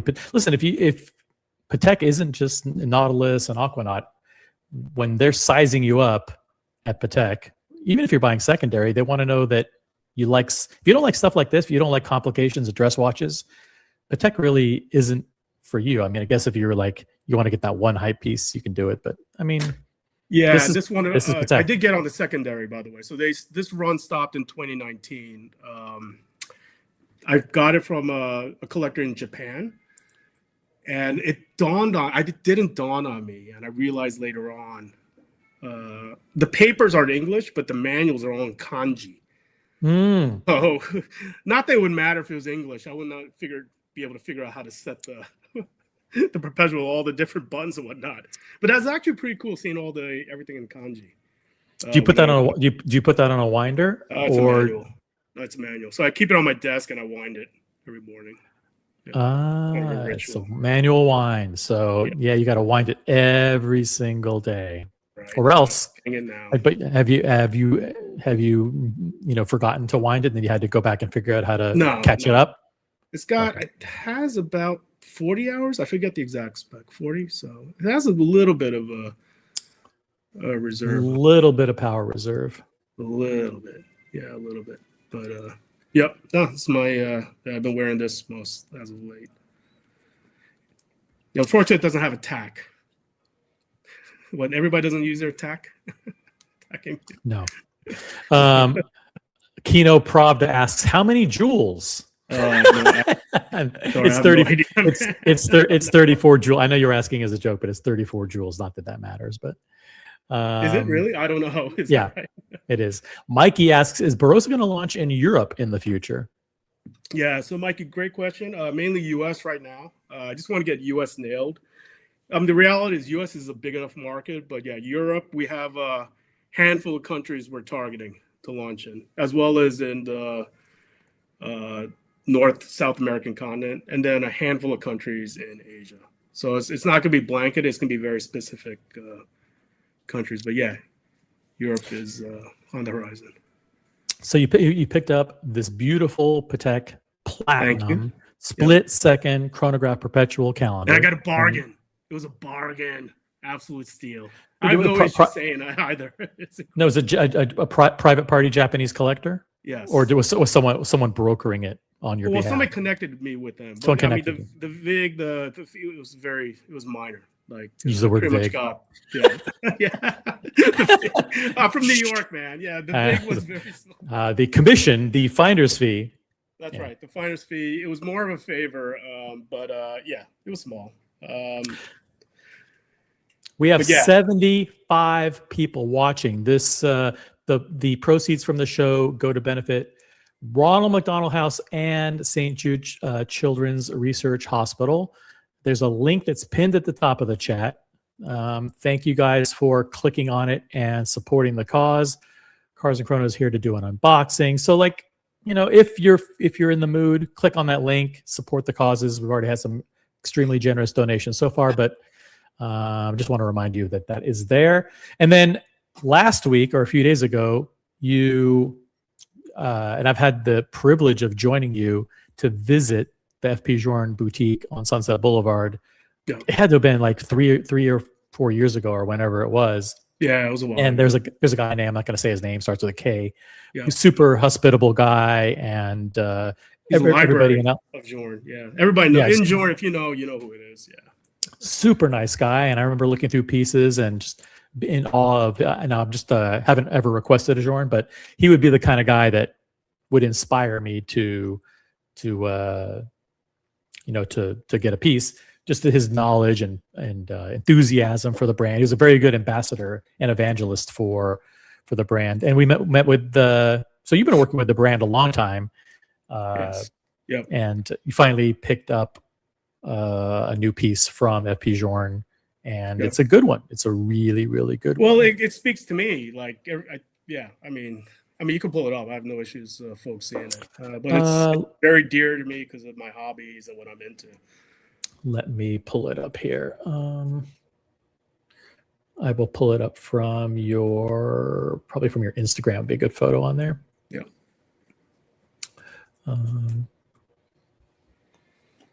And this is a private Instagram. So if you think you're going to be able to get in, think again.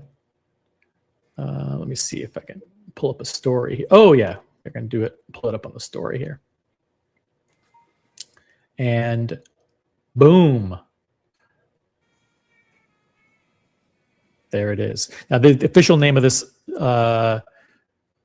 model is the Lune Havana Automatique, or Automatique Lune Havana. Yeah. Or Havana Lune Automatique, or Automatique Havana Lune, or whatever. Like, pick your combination of those three words. But it basically means like a brown dial. That's the Havana part. And Automatique means it's an automatic movement. And Lune is the design of that dial with the small seconds on the right, the moon phase on the bottom, and the power reserve indicator between the 9 and the 10, basically. And then you also have the date up in a offset position between the 11 and 12. And I think that has, I don't know, 120 hours. I forget what the power reserve was on this one. It's pretty high. Now, the mainspring's pretty large on the back. That isn't your first Journe. What I'm going to do is I'm going to pull that off the screen because I just don't want to show anything that shouldn't be shown. And let's see here. Let's see if I have a different picture of both of. Oh, nice gas prices. I like the picture of the smokehouse, by the way. Oh my God! One thing when I was in Atlanta, there were $3.59 a gallon, and my mind was completely blown. And they were complaining that it actually, I guess, rose about 30 cents. And I've been living with what, $6 for the past 3 years, like $5.50, $6. I saw $3.59. I thought that was a typo, actually. Yeah. So you're no stranger to Journe at all, because you've had this piece on the left, which is this is a tourbillon. What do they call the name of this thing? It's the Ruthenium T. Ruthenium T. Yeah. And it has it's the full bracelet version. And wow. The appreciation of this piece has been mind-boggling. Just absolutely. You picked this up because this was the exact one that you wanted. Yes. And if you want to reveal the name of the party that from which you got it, you can. But then it's gone way up in value over the past several years. But all Journes have over the past 18 months skyrocketed. Yeah, a bit ridiculous, actually. I mean, are the when you talk to Journe collectors, are they concerned? Are they like, of course they're like celebrating, they're jumping up and down, like, yeah. But are they also a little bit concerned, like, oh my God, like these prices are really fucking high? You know what? I wouldn't characterize a concern. Who I would folks that would express concern more the dealers than anyone, right? Because that's true. What they're always concerned about is a correction. But yet I've heard two sides of the story on this one. So on one side, there are dealers that are like, well, they make theoretically 1,000 a year, but they make more than that because of the elegance. So maybe let's just say, to be generous, 1,500. But yeah, the third of those are maybe the elegance, and then of the 1,000, I mean, a lot of them are comps. So assume it's even 1,000. They have 15 boutiques. I forget the exact number. I mean, there are not many of them being run. And then assuming Journe, he cranked out that many over 20 years. 25,000 watches out there. Right. Yeah. But Yeah. so I don't know. I don't know what to say. I mean, to me, I think it's me personally. Yeah, it's kind of crazy.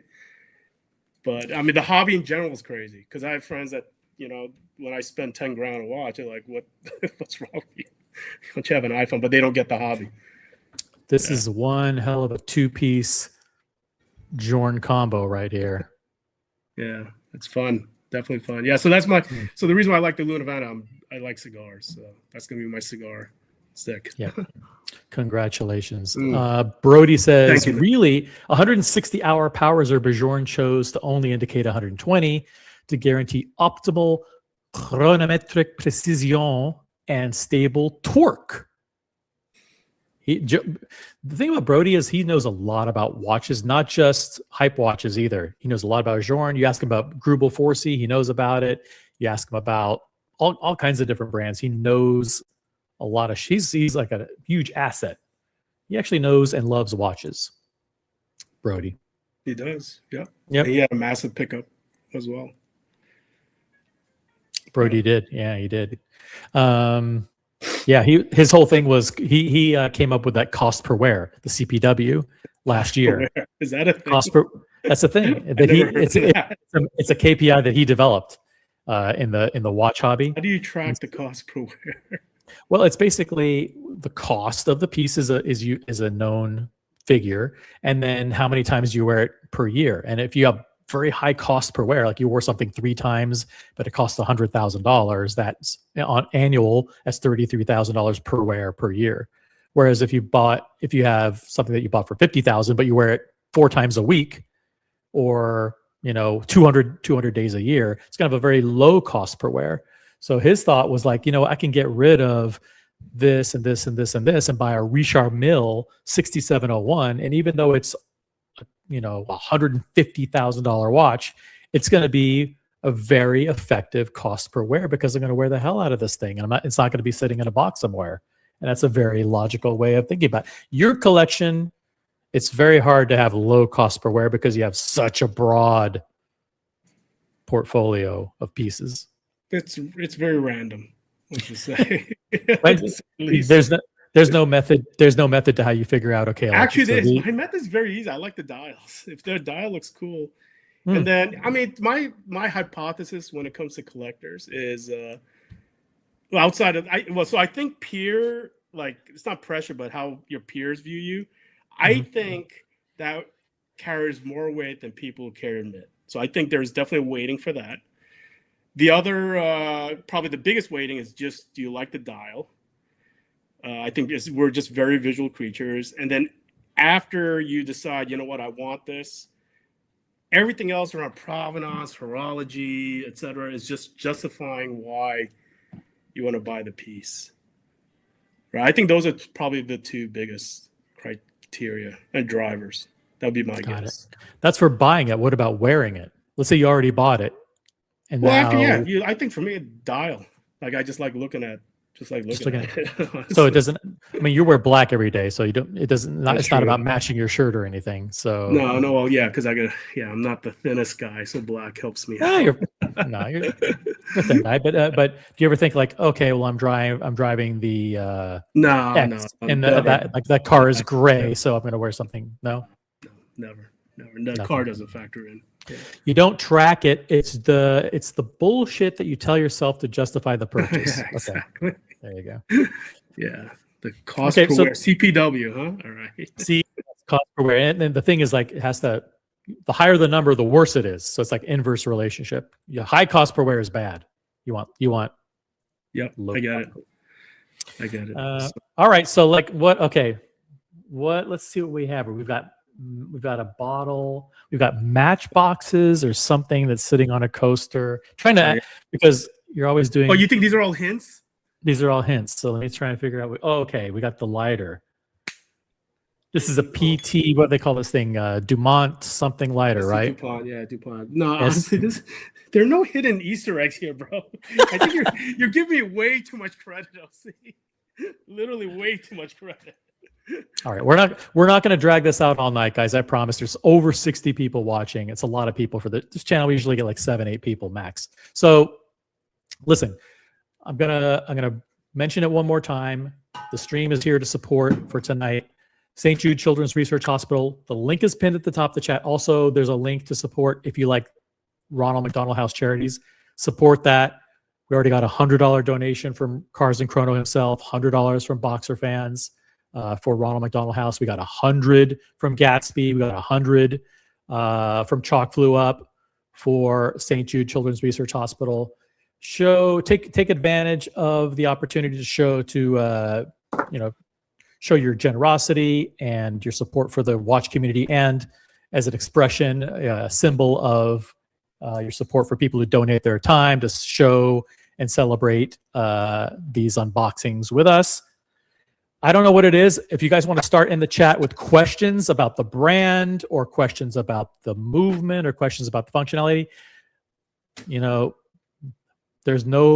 make them yes or no questions. You know the rules, yes or no questions about the brand, about what kind of piece it is, the metal, whatever. Get cracking, guys. And the sooner you guys are right, the more often you're right, the faster it'll get unboxed. Simple as that. We got it comes in a bag. Yes or no? It comes in a bag. It's in a bag. Yes or no? I think it is. It's in some kind of bag, some kind of thing there. I don't know what for the record, do I know what this is? Yes, sir. Cars, do I know what this is? Did you tell me what this was? Cars, can you hear me?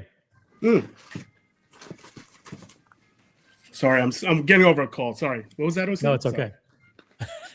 Did you tell me what brand this is? No, I'm not gonna take. Come on, I can't make it. No, easy. no. I said, did you tell me? No, I don't think I told you anything. I didn't tell you anything. You didn't tell me anything. No, I know nothing. I know absolutely nothing. No, you didn't. No, nothing. I got ZD in the chat from LA. He's part of the LA crew. Is it part of the Holy Trinity? So Holy Trinity is Rolex, AP, and Patek.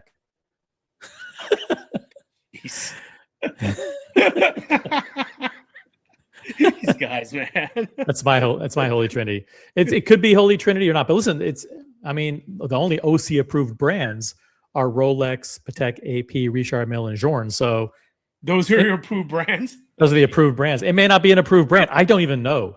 If you refuse to answer, you can refuse to answer. Is it part of the actual Holy Trinity? Yes or no? So what is the actual in your mind? What is it's not Rolex. Well, I mean, technically the Holy Trinity is Vacheron. So you kick Vacheron out of that. Oh, but I personally kick Vacheron. I mean, yeah, but that's I don't cold, know, bro. Is it okay? Let's ask a more a question that can be easily answered. Is it a British brand? Yes or no? It is not. I don't think a British brand. No. Thank God. Thank God. It's not Vermont. Not Vermont or Zero West, guys. So far we're safe. Chelsea's in the chat. He's already guessing it's FP Journe. Safe bet that it's not FP Journe because you already unboxed one. We just showed it. So it's not going to be two. There are not going to be two of those. So I'm answering on your behalf. No. Is it a French brand? Keep answering on my behalf. The thing is, I like that the audience wants to drag it out. They'll intentionally ask questions that don't get us anywhere closer to knowing what this thing is. Is it a Korean brand from 1953? There is a Korean brand out there that's hovering. No, it's not French. I'll answer. I actually don't know what it is, so I'm hoping that he'll correct me, but he may not. It's not French. Is it a brand that you currently have in your current collection? Is it a brand that you already own? I'll answer that yes. Yes. If you know my collection. And intelligent, you see, Brody, you can always count on Brody to bring the first intelligent question in the chat, or at least the one that we're comfortable answering. So yes, it's a brand that you have in your collection already. Is it is it Journe number 3? You don't have to answer. It could be. I don't know. He may have gotten 2 Journes. Maybe he got like the Havana thing, and then he got like an Elegant or a Havana and a Resonance, or I don't know what the names of these, Chronometra Souverain, if you speak French. Is it RM? It could be RM. I don't know. I'm looking at the shape of the box. RM doesn't really look like that, but it could be RM. RM standing RM meaning Richard Millet. It is not an RM. It's not RM. Not an RM. It's not. There you go. So RM's out. RM's out. Not So. RM. No, definitely not Grubel. No, it's been a good show. It's been a good show, guys. No, if it's not RM, forget it. We're not unboxing it. It's not a Grubel. Yeah, I have experience with Grubel. They want to drag out the show for 3 hours. I do love Seiko. Torturing us. Seiko's, dude, I like Seiko, so I'm okay with Seiko. I'll take a Seiko over a Grubel any day. Okay, so it's MD Chaz, member of the channel, asks, is it Grubel? The answer is no. Is it MB&F Max? Man, Booster? Brody knows my collection, man. Nice. Or I kicked Brody off the channel. He's like he's got 2 or 3 of these, yeah. Mikey asks, is it another Seiko? Could be. He likes Seiko better than Grubel 4C, as he said earlier. Did you get swag with this? Asks Andy Lewis. I got swag. I did get swag. Cool. Well, we can show the. Is it Nevada? Dear Artifact asks, is it Nevada Grenchen? Great Swiss brand. No, it's not Nevada Grenchen. It is not. It's not. Keep the questions. Good guy. That's a good question. That's all right. You let me know. You let me know if you want to show swag swag might give it away. No, swag will absolutely. The moment you see swag, you know what it is. Tribe swag, says Brody. Let's see. Let's ask. So yeah, there's brand questions. Let me ask a question. Is it precious metal? Ooh, good. That's a good question.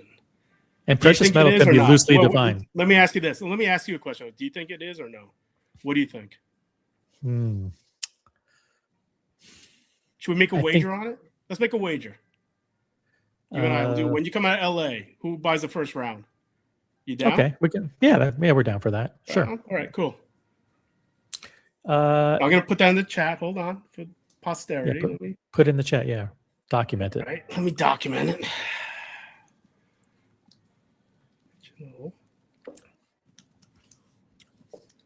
Wager for LA for first round of drinks. This spreadsheet, by the way, is 144 lines long of things that he's been documenting. So is it precious metal?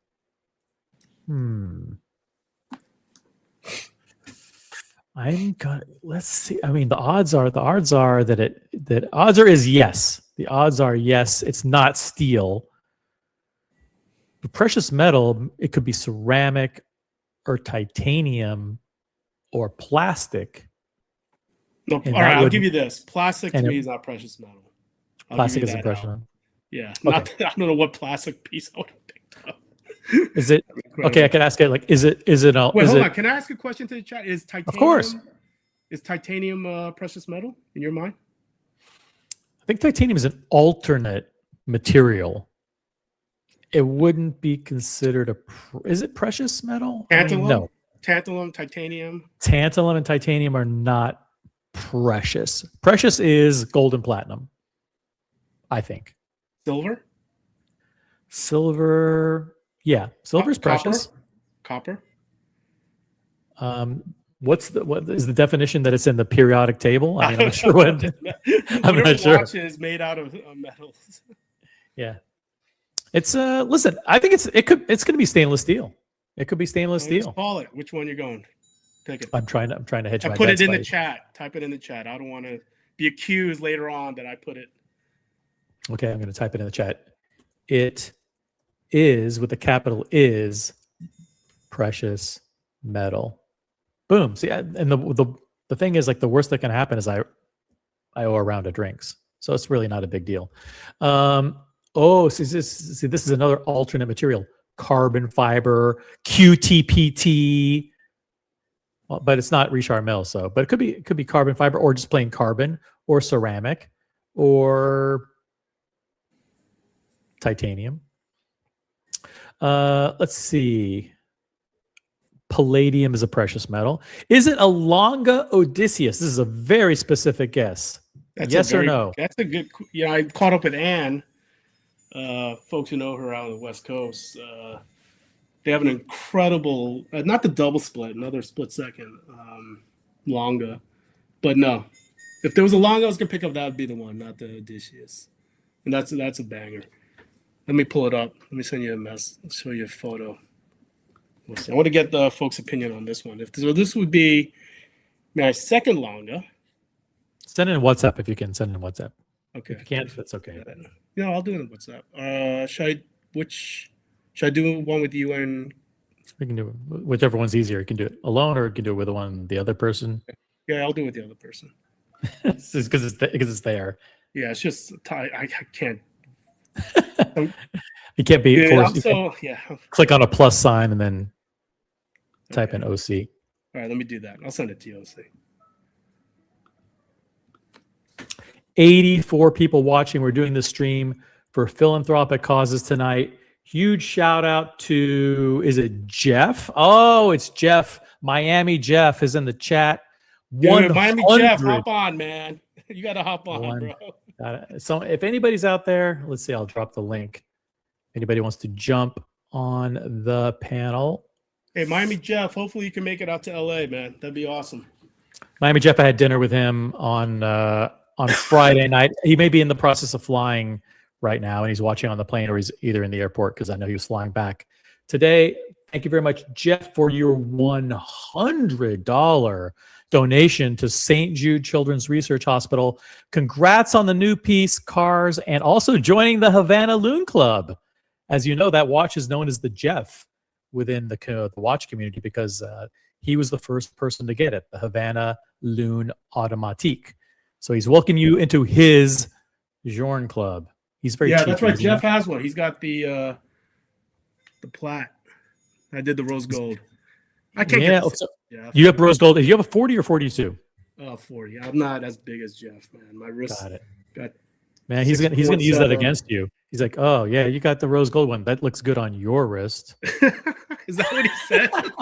Shit, damn. You know, I got platinum. It's a great fun summer watch. That does sound like Jeff.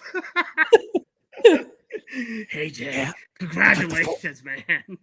Yeah, congratulations. Yeah, like some people got the rose gold. Good for you. Dude, that sounds so Yeah, I wanted the platinum. All right.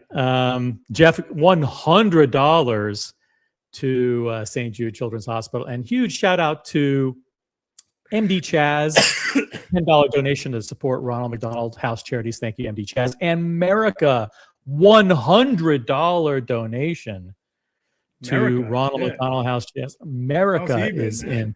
We're up to 7,930 raised for Ronald McDonald House. Thank you very much, America. Everyone who donates $100 or more gets a special shout out. Huge shout out to Boxer Fans, Cars and Chrono, and America, all $100 donators to Ronald McDonald House. And big shout out to Chalk Flew Up, Gatsby, and Jeff, $100 donators to St. Jude Children's Research Hospital. For St. Jude, we're up to 2480. 2480 raised for St. Jude. Amazing. Hey, so OC, I sent you in the WhatsApp. It was a group chat. Can you pull that Longo? I want to get folks' opinions on this one. Absolutely. Let me. I saw some. I thought it was just beautiful, and it wasn't as chunky as a double split. It's let me just do this. Opening it in. By the way, that was the best Jeff impression. we all do Jeff impressions. There, it's pretty easy to do. Great summer watch. Dude, that's awesome. Okay, so tell us a little bit about this. Well, it's just reference. a split. Yeah, split second. I mean, honestly, I just put on the wrist and it just chef's kiss. It was just beautiful finishing. See if I can get the reference. Oh fuck! Did Jeff say? Man, ouch. No, the point's coming, bro. All right, damn. Did you get the adjustable round clasp with that, like I got on mine? It's a No, dream. it's called a deployant, Jeff. Right, just for the record. Yeah. No adjustable glass. Yeah. Let me pull up a close-up Burn. version. Hold on. I'm just going to see if I can find the reference for this.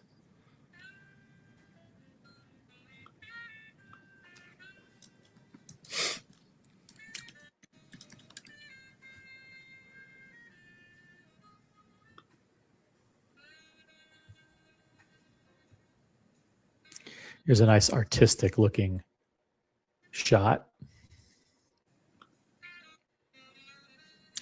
Here's a question, by the way. Yeah. Does the dial have guilloche, the dial of your new pickup? Well, it's a tricky one. Does it have hand carved guilloche on the dial? It's okay to say no. I mean, not very few watches do. Actually. I'll say no. I'll say no to that one. Yeah, nothing wrong with that. It could be engine turned pantograph, or whatever the hell they call it. But no, it doesn't. Guys, follow in Jeff's and America's footsteps and support the cause. Huge shout out to ZD. You know ZD in Los Angeles. Have I met cars. ZD? You have. I'll just type his name in the private chat. Yeah, I don't know who ZD is though. Yeah, probably. You've met him at Journe events.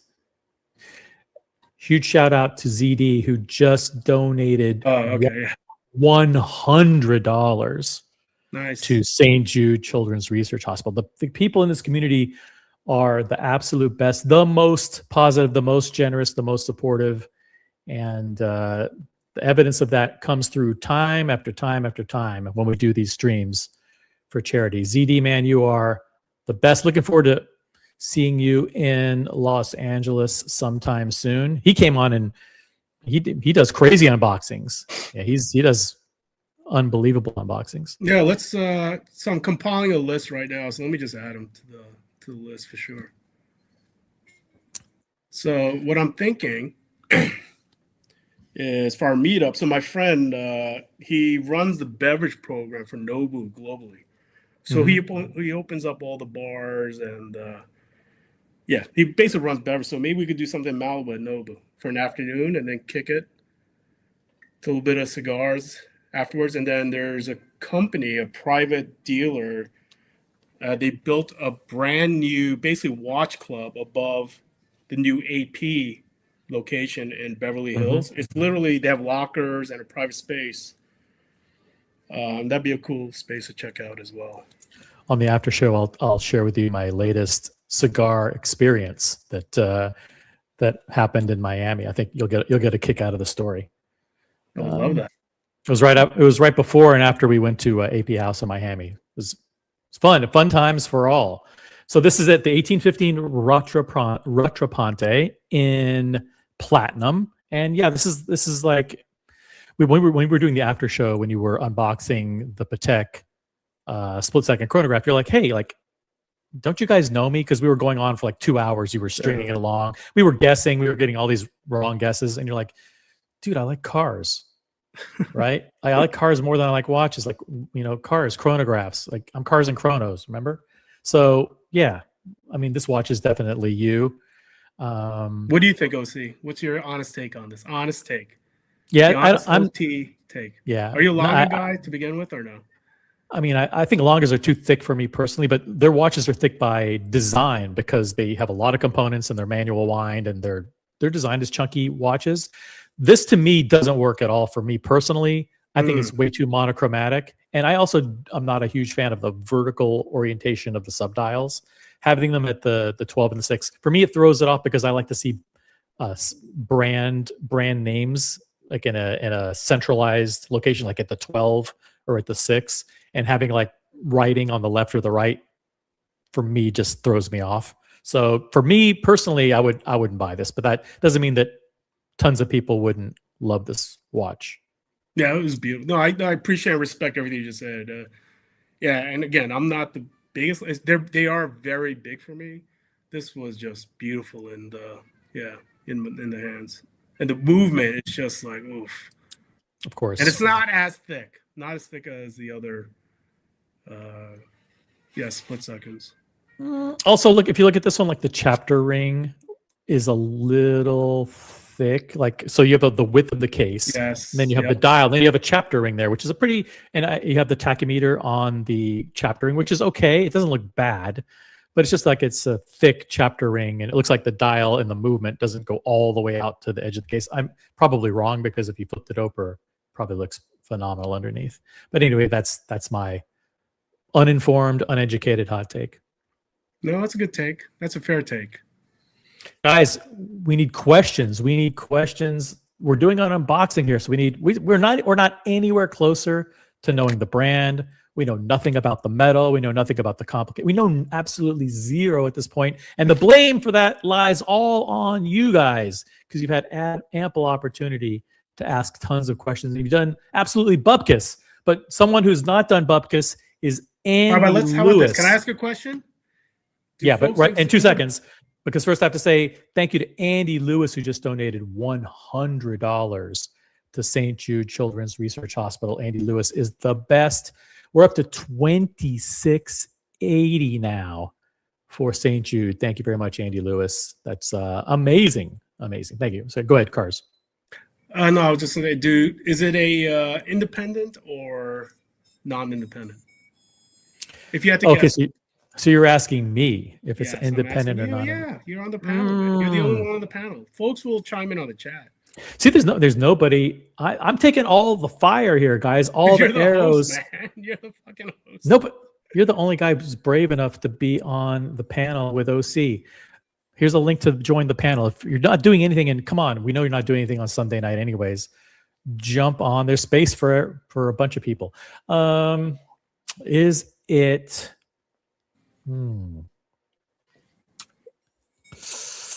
Is it an independent? You want to do a second round of drinks for a wager? Second round of drinks? What do you say? It's just a second round of drinks. Let's do a second round. You can. Let's do it. Love it. OC's double or nothing.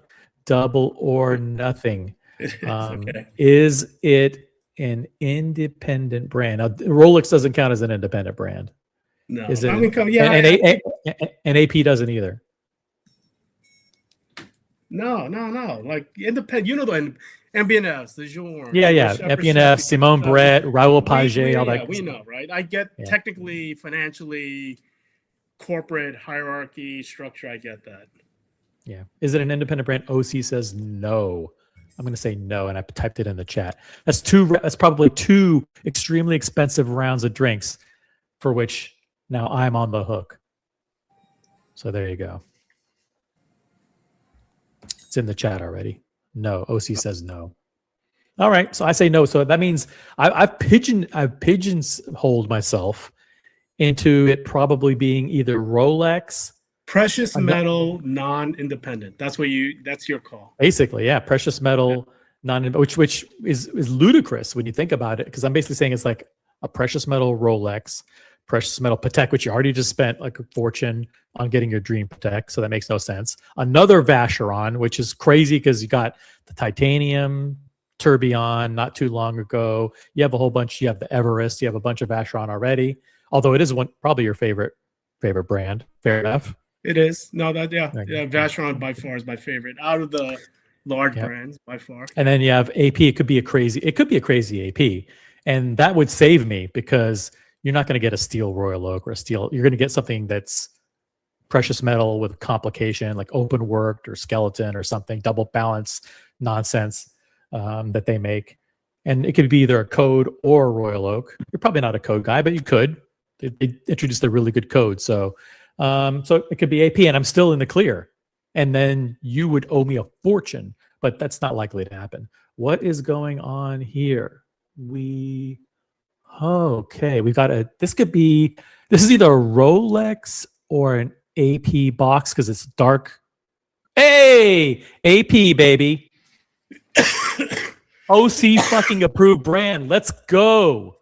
Let's fucking go. Guys, support the philanthropic causes in the chat. We've got an unboxing here. we've got an unboxing. Is this an OC approved brand, right? Just to make sure. Totally OC approved.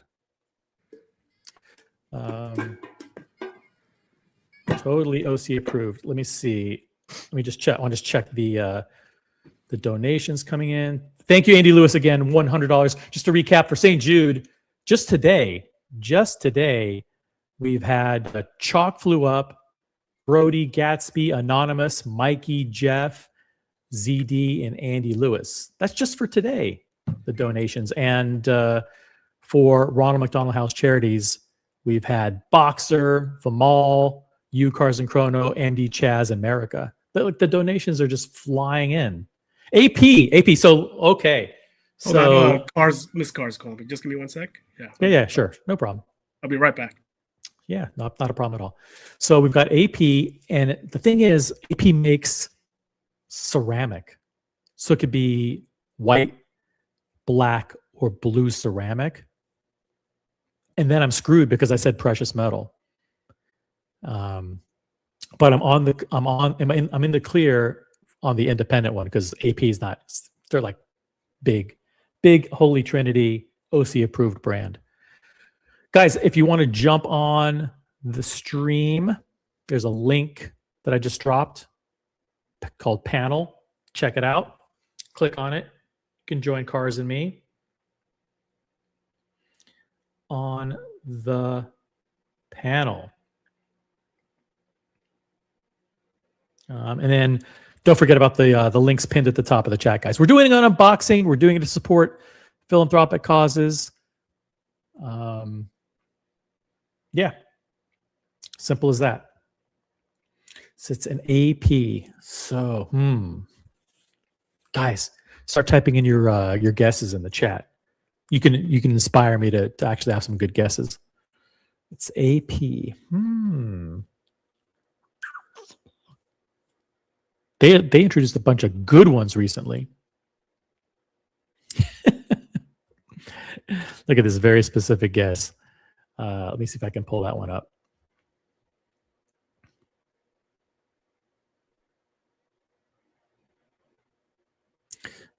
Let me see if I can pull that one up. Brody.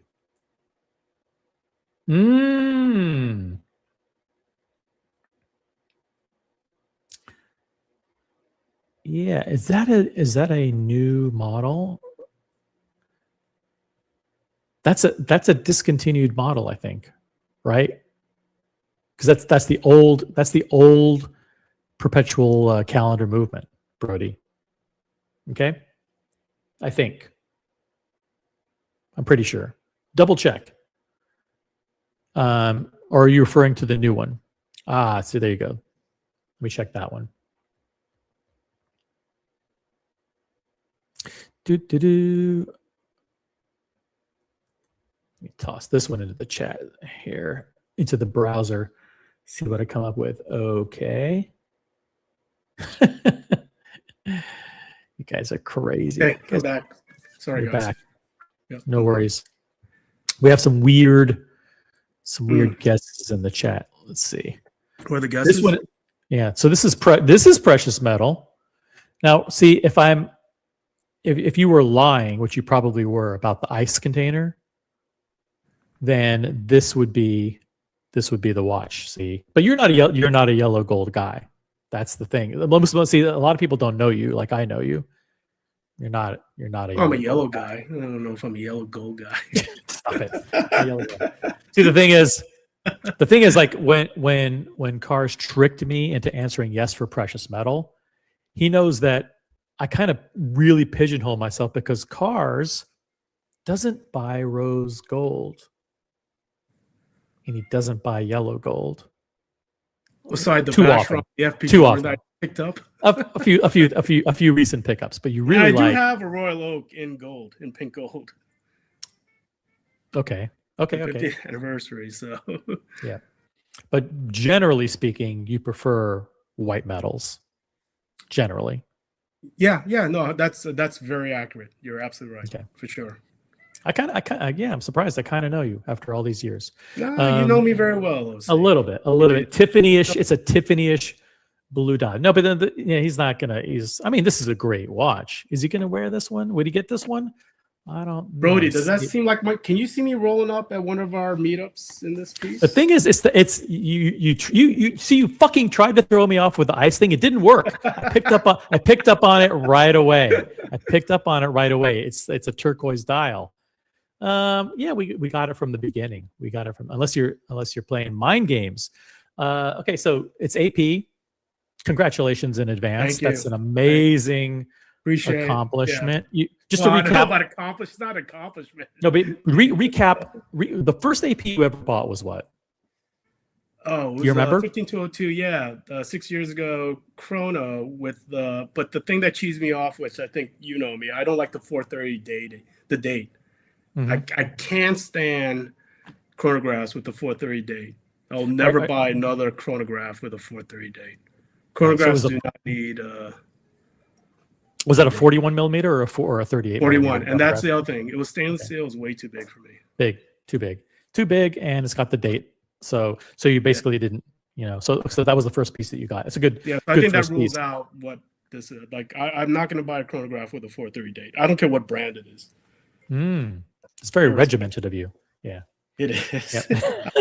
It's okay. I mean, actually, dude, I gotta hold the line somewhere at some point, right?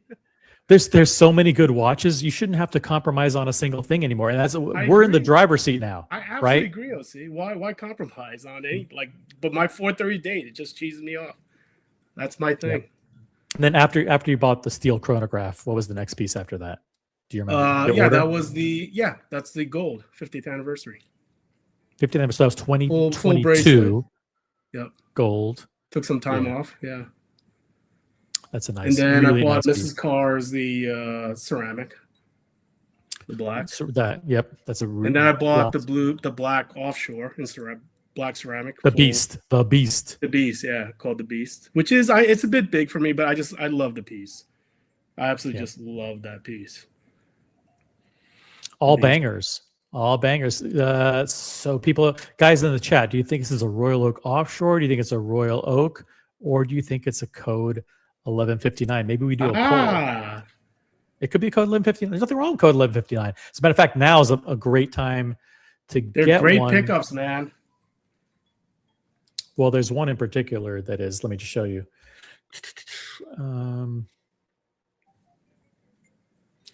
Go to the code 1159 section. There's a star wheel, which is a fascinating complication. I think you would, if you pick that up, there'd be no problem there. It's a great watch.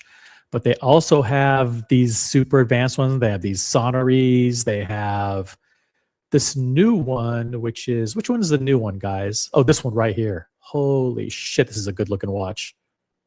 Cars. Shit. And I just realized I'm not sharing it. That's a good. Dude, you know what was a banger? The new release, basically that in the Royal Oak.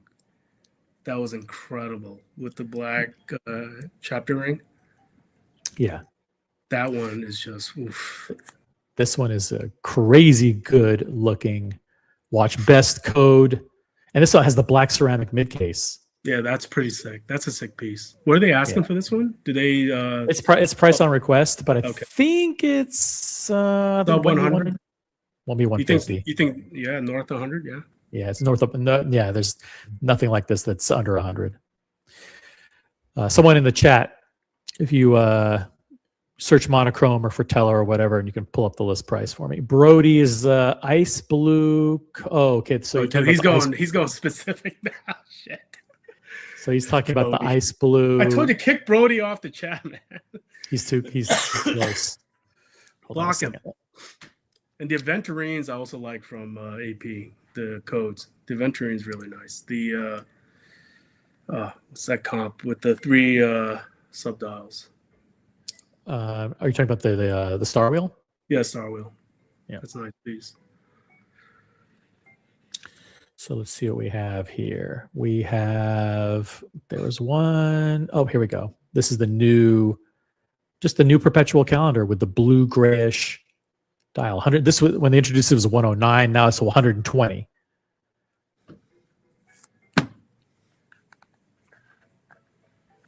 No, crickets. Crickets. By the way, there's two versions of this watch. There's one with the AP in script, and then there's one that's the AP printed. And the one the AP in script is 150th anniversary piece. So we've got a watch box, and we have swag too. Where's the swag? Swag's, yeah, it's just typical swag. Typical swag. Typical, yeah.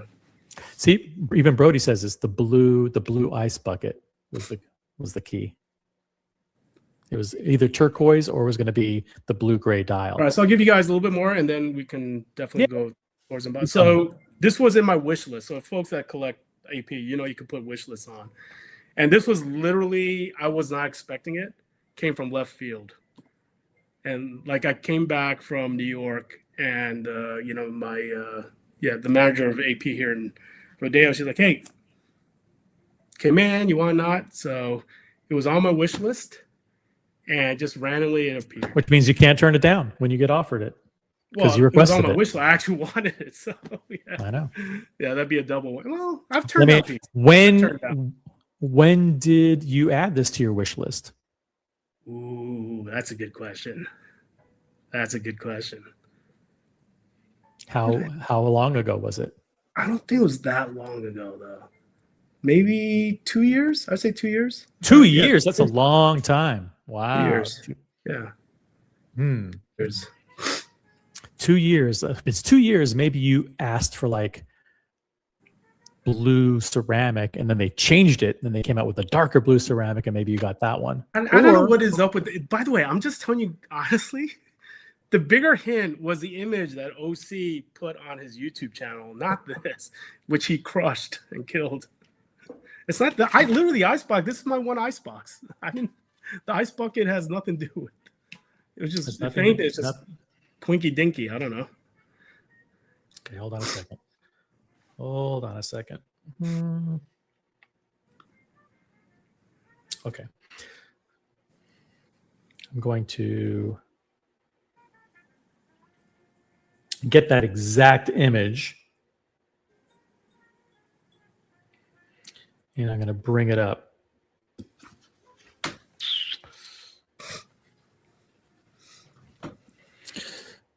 And then if this is a true hint, then we should have smart people. It is a true hint. It's absolutely, now that everybody's so dialed in, this is a very good hint. And folks will guess it at this point. Okay. The folks that have been there will know what this region is. Oh, okay. So here is a very long and slender image, but let me zoom in a little bit.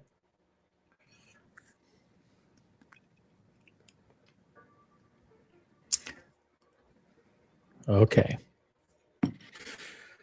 Do I need to scroll up or down, or is this a fair? No, that's it. That's good. That's it. That's it. That's it. This is the shot. Now I don't know what the fuck this is. Looks like there's mountains, there's skiing, there's a trail. Who knows? It's fucking ice. I don't know. I have no idea. So like you guys, it's all on you guys now. It's all 100% on you guys in the chat. There's like 17 people watching, maybe 14, something like that. It's all on you to figure it out. Here is the image. And look what I did. I got rid of myself. Isn't that great? It's just you and the image. That's wow. YouTube has definitely taken up. There is the receipt. 420. Whoa, that was close.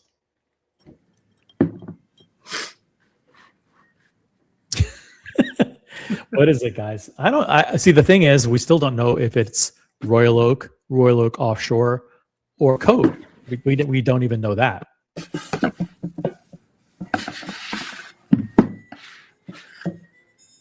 We do. Let's see. Do they all come in the same box? Does the Code come in the same box as everything else? I think so. I like the matte boxes. I like the matte boxes that they have. How many? Yeah, that's all right. Yeah, it's box okay. I think They're Vacheron okay. still makes the best boxes because they put it in a case, a legit leather case. The Vacheron. So yeah, this is a mountain, and it's got snow. There's some trees and some kind of trail. The chat is absolutely stumped. Yeah, Stumped. it's like at your fingertips. It's right there, guys. What could it be? This is your last chance. Last chance to donate to And St. then we'll go to Jude. the after show OC after this. Yeah, we'll go to the after show. unbox After this. it? So, yeah, we can unbox it in the after. Hey, listen, if these guys aren't going to guess it, then we might as well unbox it in the after show. Cool, man. Have to refund all the donations. No, it's I think. All right, let's see. So I said it was precious metal and a non-independent. Did I get both of them right? No, you and I, Wrong. we're both buying rounds. I'm gonna buy rounds. Okay. Oh, so cool. it's okay. So it's either steel Well, or it's ceramic. independent was one guess, and the other one's precious, right? Right. So which one? Yeah. Well, You this is not independent. This is considered a big mainstream OC approved brand. It's not like a micro brand. So I won that one. And the thing with AP is, you know, I pigeonholed myself because you really would only like platinum or white gold from AP, even though you have other ones. And then see, the thing is, but you also, there's ceramic, there's tantalum with bulk, titanium with bulk metallic glass, which is another option. So like they have a lot of innovative alternate materials. I don't think it's steel. I don't think it's steel because like once you've got other stuff, it's hard to go back to just steel. Although maybe it's just steel. I don't know. What do you guys think? Oh, sand gold. Good guess from Tickle My Talk. It could be sand gold. I mean, is it likely to be that? No, but it's a good guess. They also have like the hammered gold. They've got frosted gold. They got all kinds of different things. Last chance in the chat. I'll bring one more donate hint and then we can or to unbox. guess. Oh, yeah, one more hint. One more hint, then we're going to unbox it, guys. But don't keep those questions coming. Questions and guesses, guys. We need questions and guesses. Once this thing gets unboxed, I'm not going to like stick around for like 45 minutes shooting the shit. We'll be done. It's like, here's the thing. We're going to show it. Here's why I like it. And then boom, probably the after show. So now's your chance. Please guys, click on the link pinned at the top of the chat. If you haven't donated, support one of those two causes. Anything small matters. Anything that you can do would be appreciated. Doesn't have to be $100 donations.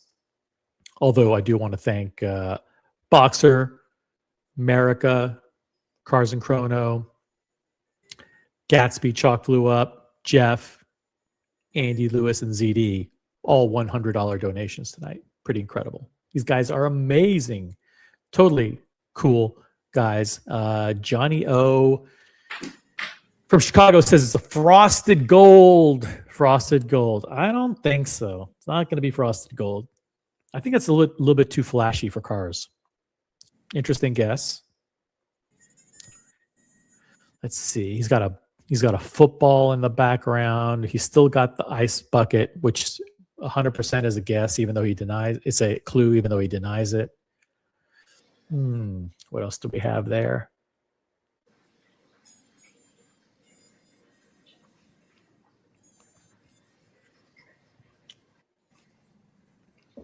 Guys, continue with the guesses.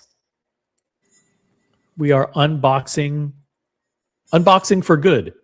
Unboxing for causes. And then we're going to the after show. So you guys thought it was Jorn. You thought it was a Jorn. It's a Jorn. I saw it on his Instagram. Nice try. Nice try. It's AP, baby. OC approved brand. I love it. I'm loving it. There's really no way you can go wrong. If it's a code, it's going to be one of the nice codes. If it's a Royal Oak, it's going to be banger Royal Oak. If it's gold, that means got both questions right, but It's probably not going to be gold. It's probably going to be bulk titanium with bulk metallic glass or ceramic. And it could be steel. Yeah. I'm kind of screwed on that question. I screwed up on that one, but you never know. You never know. I might be 2 for 2. Additional pour here. This could be a hint as well. What do you have? Oh, is that a platinum? What do you got? What do you saw on the wrist here? What is on the wrist? Is that a platinum date? What is that? Shout out platinum. I'm rocking the Pepsi tonight. I got the Pepsi, soon to be discontinued Pepsi. Oh, it is the platinum date with the fluted bezel and the diamond baguette hour markers. Fucking Brody. He called it, baby, in the end. Holy ice blue, shit. baby. That's the white gold ice blue with diamond baguettes? No, it's not the baguettes, though. It's stainless steel. Stainless steel ice blue. Oh, that's a great one. Dang, stainless steel ice blue. In the end, he got it. He got it with the watch. Really good. So 37 millimeter. 37 milli. Ice blue, royal. Literally stainless out steel. of the blue. Last week she's like, "You want it? Come and get it. Come and get it." Really good. I know. Come and get it. I'd like to get that one or the regular blue 37 because the 41 that I have is I lost weight in my wrist. It's my wrist is a lot smaller now, and the 37, even though it tapers, that bracelet tapers down really thin, it looks really, really nice. Yeah, and it's funny because my wrists are 6.7. They're asking, "Can I? Do you need to get adjusted?" I'm like, "No, it fits perfect." And they're like, "Good," because they don't have any extra links. Good thing. Originally, they ask, "Hey, does your wife want this?" I'm like, "No, this is for me." Yeah, such a good color. Such a good color. Fits perfectly. Yeah, literally. Yeah. Well, I don't have any other links left. So. And on the other side, people say, "Oh, well, it tapers too far." Actually, turn it around. It doesn't taper too far. I mean, look at that. It's fine. It's very elegant. Fucking Brody. I knew the moment I brought out the date. Nailed it. Yep. He nailed it. Last chance to donate, guys. We're going to kill the stream. Support. There's a link at the top of the chat. Last chance to show your appreciation to Cars for coming on and sharing the unboxing with us. It's an OC approved brand. It's Audemars Piguet. It's a 37 millimeter steel royal oak with the ice blue dial. Hard to get. Very, very hard to get. A lot of times they'll offer you this with the diamond bezel, and that's great for women and gay guys. But if you want the regular one, that's the one you get. Oh, well, just one thing. Just see the difference between the blues as well, which is interesting. Yeah, sorry, it's not a precious metal, guys. It's not some fancy. We broke even on the. Yeah, no, it's still a very great piece. It's one piece, so you can see the. So here's the difference in the blues. Yeah, you can very clearly see. Damn, the date is awesome, isn't it? And I love the date. You got the date is fucking. So when I brought this to pick this one up, and they were very impressed by the. They're very different blues. Yeah. Both, very different when you put them side by side. Yeah, this is way bluish, I guess, but this is very subtle. We are ending the stream in 1 minute. We're going to go to the VIP after show. Last chance to donate. I do want to take a moment to thank all the people who supported donations to St. Jude Children's Hospital. That includes Chalk Flew Up, Gatsby, Jeff, ZD, Andy Lewis, Mikey, Brody, and Anonymous. All you guys contributed like well over $600 to bring the total up to $2,680 for St. Jude Children's Hospital. And I want to thank all the people who donated to Ronald McDonald House Charities as well. That includes Boxer, U-Cars and Chrono, America, MD Chaz, and Vimal. That was well over $300 added to the total, bringing our total to $7,930. That's awesome. That's real, man. Your community, it's awesome. Your generosity. So We got Jeff who's Jeff underscore MIA, who's part of the Miami crew. Congrats, Cars, on a nice piece. Yes. Yeah. Johnny O, thanks for sharing. And Andy Lewis says, I wish I'd picked up Ice Blue Day Date for myself. Not gonna lie. Yeah. He picked up the missus. The missus got some good stuff. Guys, thanks for tuning in. Thanks for all your support for the causes. Thanks to Cars and Chrono for jumping on and sharing the unboxing with us. And we're going to go now to the VIP after show. I'm going to drop the link in the chat. For those of you watching on the replay, please click the link that's pinned at the top of the chat. Let me also I'm going to drop them again like this. If you want to donate to Ronald McDonald House Charities, please click on this link and donate, even if we're not live, even if you're watching on the replay, and support that cause. If you want to donate to St. Jude Children's Research Hospital, I'm going to drop the link to that one. And boom. And there's a link to the VIP after show in the chat. Thanks for watching, and we will catch you on the next one. Good night, everybody. Have a great rest of your weekend. Peace out. On behalf of Cars and Chrono, myself, peace.